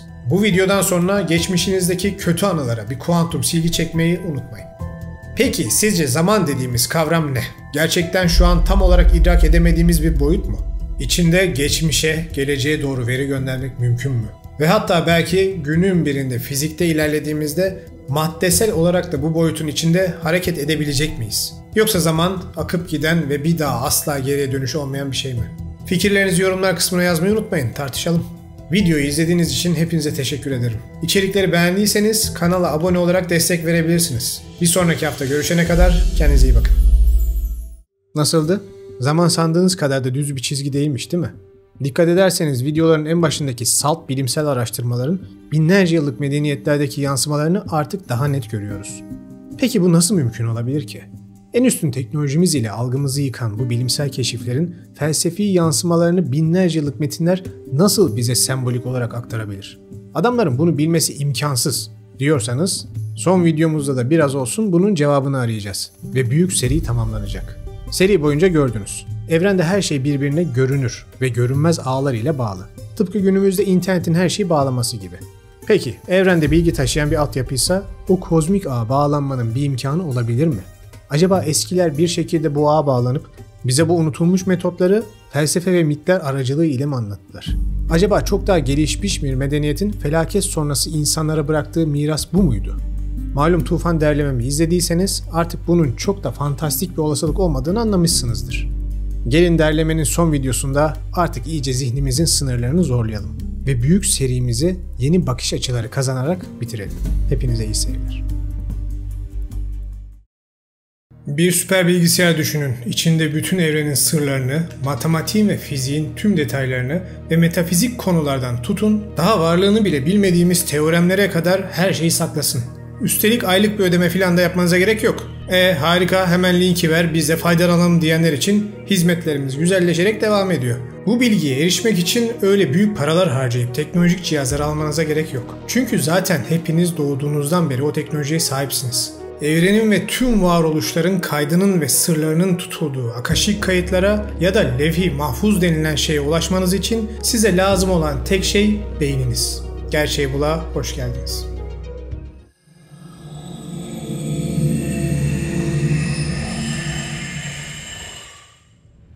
Yukarıdaki neyse aşağıdaki de odur. Aşağıdaki neyse yukarıdaki de odur.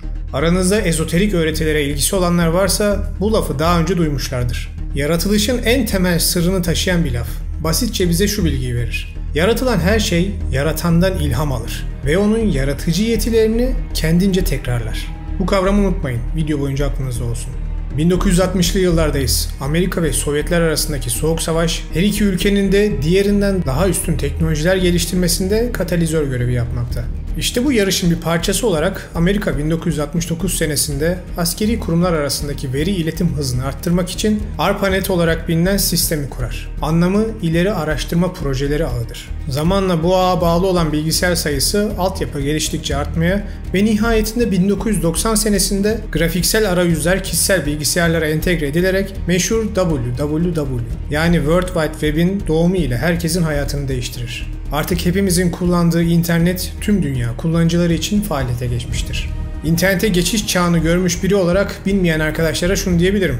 Günümüzdeki yaygınlığı ile kıyasladığımızda o zamanlar bizleri mağara devrindeymişiz gibi düşünebilirsiniz. Tabii internetin orada bir yerlerde olmasının eğer ona erişebileceğiniz bir teknolojik aletiniz yoksa hiçbir anlamı yok değil mi?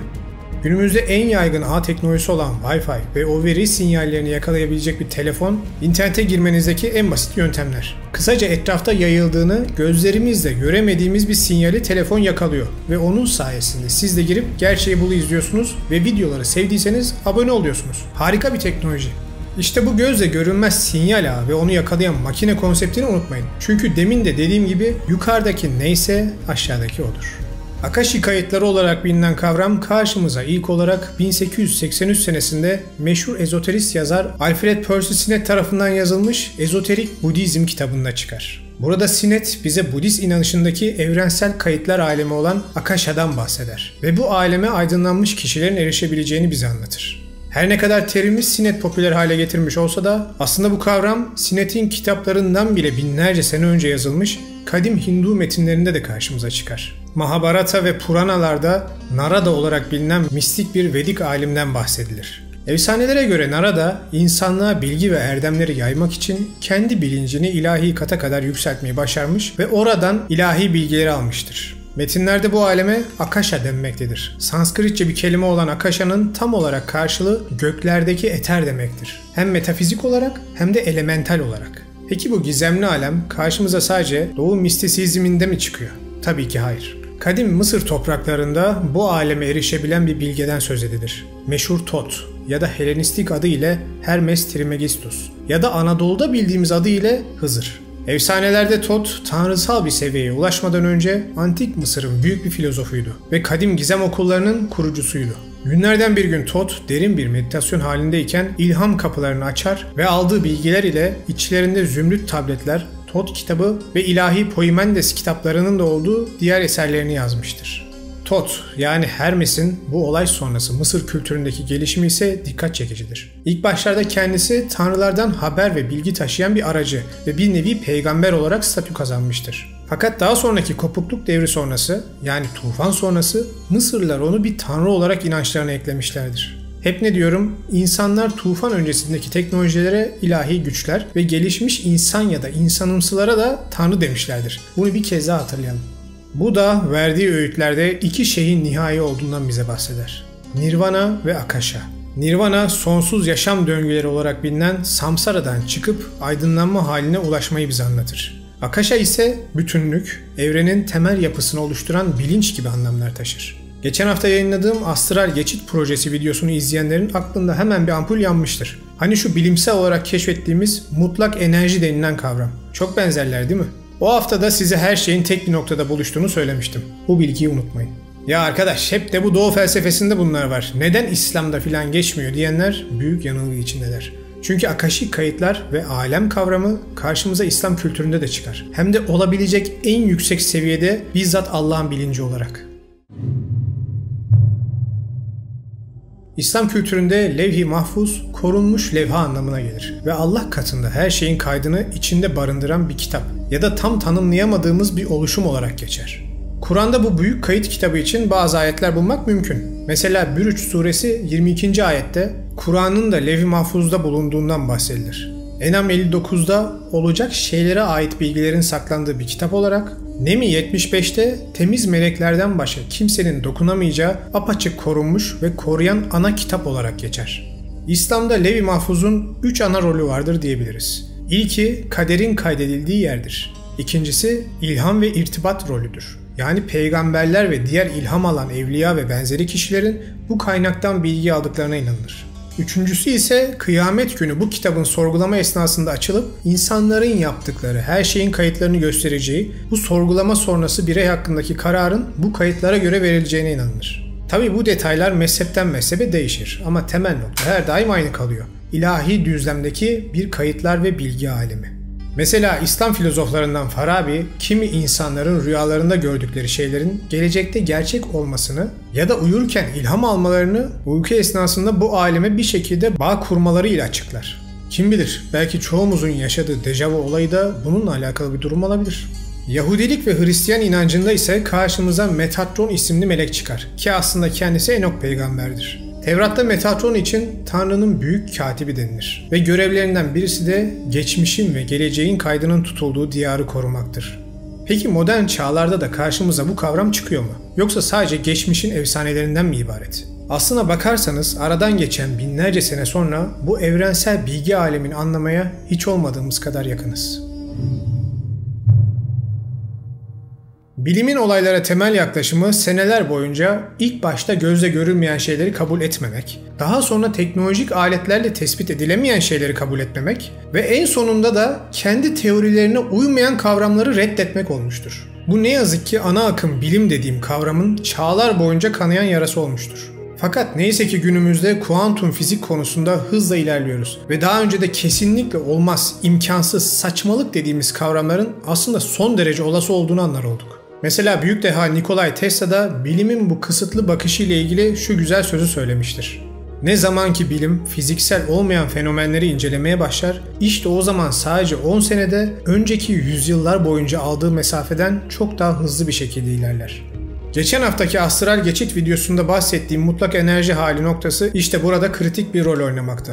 Biliyorsunuz o deney yaklaşık 40 yıl öncesine ait bir deney ve kapalı kapılar ardında yapılmış bir proje. Buna rağmen sızan bilgiler bilime ve metafiziğe bakış açımızda büyük sıçramalar yapmıştı. Günümüzde ise yerçekimi ve kuantum mekanikleri alanında yaptığımız deneyler her geçen gün o videodaki teorileri destekler ve ilerletir nitelikte olmaya başlamıştır. Bunlardan bir tanesi de ünlü fütürist ve Nobel ödülü adayı olan Dr. Erwin Laszlo'nun Akashi alanına dair bulduğunu iddia ettiği kanıtlardır. Seneler boyunca yaptığı çalışmalardan sonra Dr. Laszlo bize çalışmalarında kuantum sıfır noktası enerjisinden bahseder. Bu radyasyon alanını şu anki teknolojimiz ile doğrudan algılayamıyoruz. Ama dolaylı olarak varlığını kanıtlıyoruz. Aslında bu alan ilk kez Albert Einstein tarafından keşfedilmiştir. Ama günümüzde ancak onun dolaylı etkilerini tespit edebilecek kuramlar ve teknolojiler geliştirebildik. Dr. Laszlo bu alanın sadece evrenle alakalı fiziksel bir omurga oluşturmadığını, aynı zamanda onunla ilgili veri de sakladığını söylemiştir. Sıfır enerji noktası daha önce size bahsettiğim gibi evrenin, hatta evrenlerin temel altyapısını oluşturan saf enerji hali ve bu altyapı üzerinde temelde verilerden oluşan varoluşlar meydana geliyor. Ve bu evren kendi içinde bu verileri kuantum dalgaları denilen dalgalar ile iletiyor. Bu kuantum dalga terimi günümüzdeki en popüler hali olsa da bilim insanları bu olguya zaman zaman farklı isimler de vermişlerdir. O yüzden kavram karmaşası yaşamayın. Önemli olarak bilmeniz gereken tek nokta evrenin ve hatta alemlerin kendi aralarında ve kendi içlerinde bizim göremediğimiz, hatta şu an doğrudan bile tespit bile edemediğimiz dalgalar ile veri iletmeleri. Evet, aynen devasa, sonsuz bir bilgisayar gibi. İşte Dr. Laszlo bu omurganın Akashi kayıtları olarak tarih boyunca anlatılan diyar olduğunu düşünmekte. Buda'nın Akashik alem hakkındaki sözlerini hatırlayın. Sonsuz olan ve her şeyin temelinde olan bilgi alemi. İşte bu teoriye göre bu yaratılışın bir parçası olarak biz insanlar da beynimizi kullanarak bu kuantum veri dalgalarını yakalayabiliriz. Şimdi bunları burada deyince çoğunuz uç bilimden ya da metafizikten bahsediyoruz sanabilirsiniz. Halbuki bunlar son derece sağlam temelli fizik bilimi ve önümüzdeki 30 seneye de damga vurarak bildiğimiz tüm gerçeklik kavramlarını değiştirmeleri bekleniyor.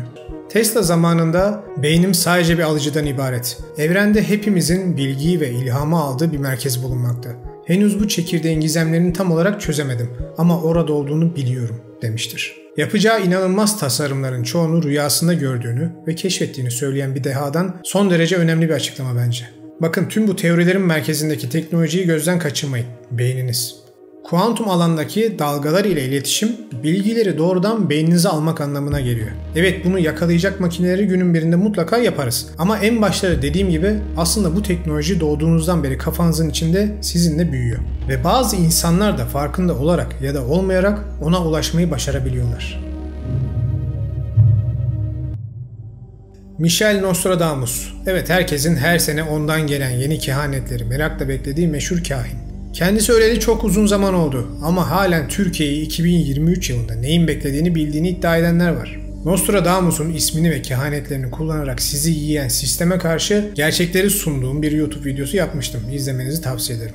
Biz gerçek olan Nostradamus'u ve tekniklerini incelersek, onun bizzat kendisi tarafından antik Yunan metinlerini ve Kabala'yı inceleyerek geleceği görme teknikleri öğrendiğini görürüz. Kendisi kehanetleri gördüğü ilginç bir diyardan bize bahseder. Zamanın lineer olmadığı, geçmişin, geleceğin ve bugünün iç içe geçtiği ilahi bir düzlem gördüğünü ve görülerini bu diyardan aldığını söyler. Bu alemden görüler gördüğünü söyleyen bir başka kahin de geçenlerde videosunu yaptığım Edgar Cayce'dir. Cayce bir seansında Akashi kayıtları alemiyle ilgili bize şu bilgileri vermiştir. Herhangi bir ortamda bedenin düşüncesi ya da faaliyeti söz konusu olduğunda bu faaliyet ruh üzerinde izlenimler yaratır. Böyle bir faaliyet tarafından yapılan kayıtlara gelince bunlar zaman ya da uzay olarak bilinen şey üzerine yazılırlar. Tıpkı mevcut faaliyetleri için de bedene tanıdık gelen mesajlar gibi. Hareket yapıldığında harcanan enerji faaliyeti de zaman ve uzay arasında kayıt yapan eterik dalga üzerinde damgasını bırakır. Rakamlar ya da karakterler bireyler arasındaki iletişimi nasıl sağlıyorsa ruh da zaman ve mekanın sayfaları ya da kayıtları üzerinde öyle bir etki yaratır. Sıra dışı değil mi? Adamın bahsettiği eterik dalgalar günümüzde kuantum dalgaları olarak bilimin kabul ettiği bir gerçek. Ve binlerce yıllık ezoterik öğretilerde bahsedilen görünmez eterik alan da günümüzdeki mutlak enerji alanı kavramına dönüşmüş durumda. Halbuki zamanında uç fikirli bilim dehaları, ki bunların başında size geçen haftalarda bahsettiğim Kozirev aynalarının mucidi olan Dr. Kozirev de var, sırf zamanında bu uç bilim konularından bahsettiler diye akademik tayfa tarafından küçümsenmiş ve aşağılanmışlardı. Nikola Tesla gibi Albert Einstein da zaman zaman keşiflerinin bir anda kafasında belirdiğini söylemiştir. Ve yaptığı bir röportajda hayal gücünün bilgiden çok daha önemli olduğunu belirtmiştir. Onun sözleriyle, hayal gücü bilgiden çok daha önemlidir. Çünkü bilgi kısıtlıdır ama hayal gücü dünyaya zenginlik katar. Hayal gücünü çocukça bir şey sananlar belki de yanılgının en büyüğünü yaşamaktadırlar. Çünkü günümüzde keşfettiğimiz pek çok şey zamanında birilerinin hayal gücünü süsleyen fikirlerdi sadece. Mesela ünlü bilim kurgu yazarı Isaac Asimov daha o zamanların en gelişmiş robotu soğan doğrayan mutfak robotu iken yazdığı kitabında süper yapay zekalardan bahsetmiş ve onlarla insanlık arasındaki ilişki çizgilerini belirleyecek robotik etik kuralları bize tanıtmıştı. Ve günümüzde bu teknoloji bu 3 kanun omurgasında geliştiriliyor.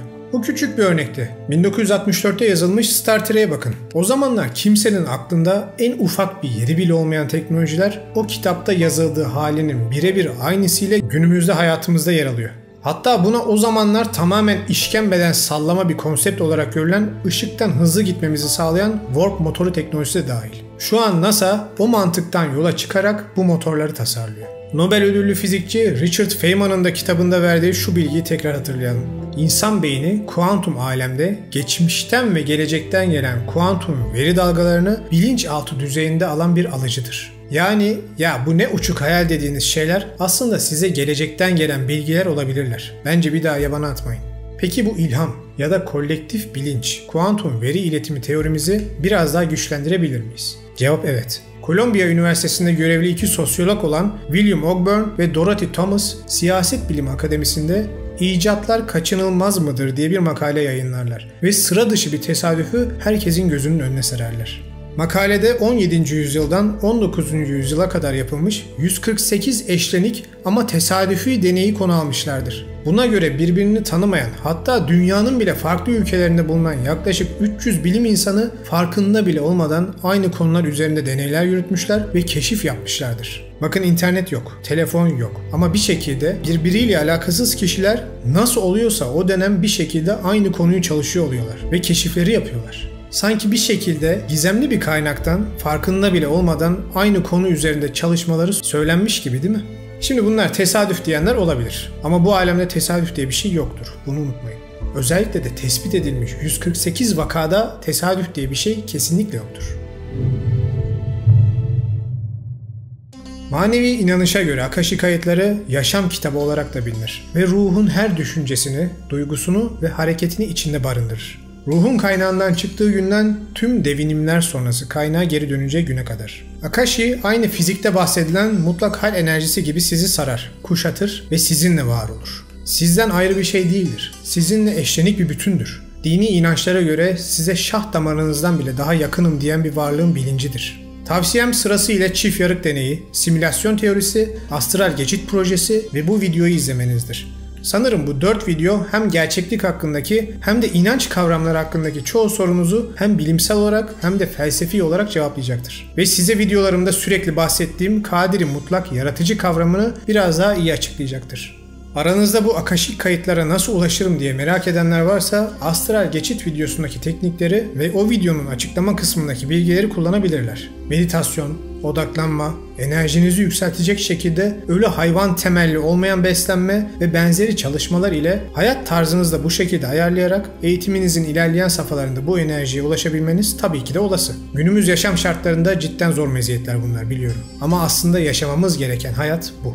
Meditasyon teknikleriyle ilgili bir video yapıp size temel bilgileri vermemi isterseniz yorumlarda belirtebilirsiniz. Normalde kanalın konsepti değil ama böyle bir eğitim videosu da yapabilirim. Geçen sefer de dedim, yine demek istiyorum.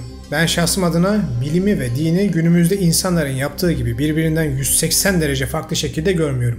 Bunu yapan ve milyonlarca kişi tarafından izlenen ve küçük dağları kendileri yaratmış gibi takılan bilim ve din kanallarına da bu ayrımı açtıkları için teessüf ediyorum. Bu ego savaşları ile insanlık hiçbir yere varamaz. Sembolik yaklaşırsak bilim beynin bir yarısı, din, inanç, felsefede diğer yarısıdır. Ne diyelim, belki günün birinde insanlık da bu iki değerli kavram da bir gün gerçek özleriyle birleşip yok etmeye dayalı yıkım bilimi değil, sürdürülebilir bir gelecek için bilimi üreten, ayrılıkçı ve ayrımcı felsefeler değil, bir olduğumuzu bize anlatan felsefeler üreten olgulara dönüşürler. İşte öyle bir dünyada yaşamanın dileğiyle bir sonraki videoda görüşene kadar kendinize iyi bakın.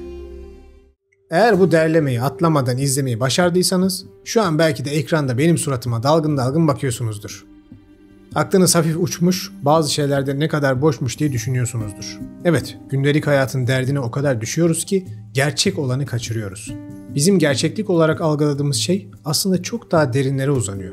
Ve bilim, din, inanç, felsefe hepsi tek bir potada eriyip harmanlanıyor.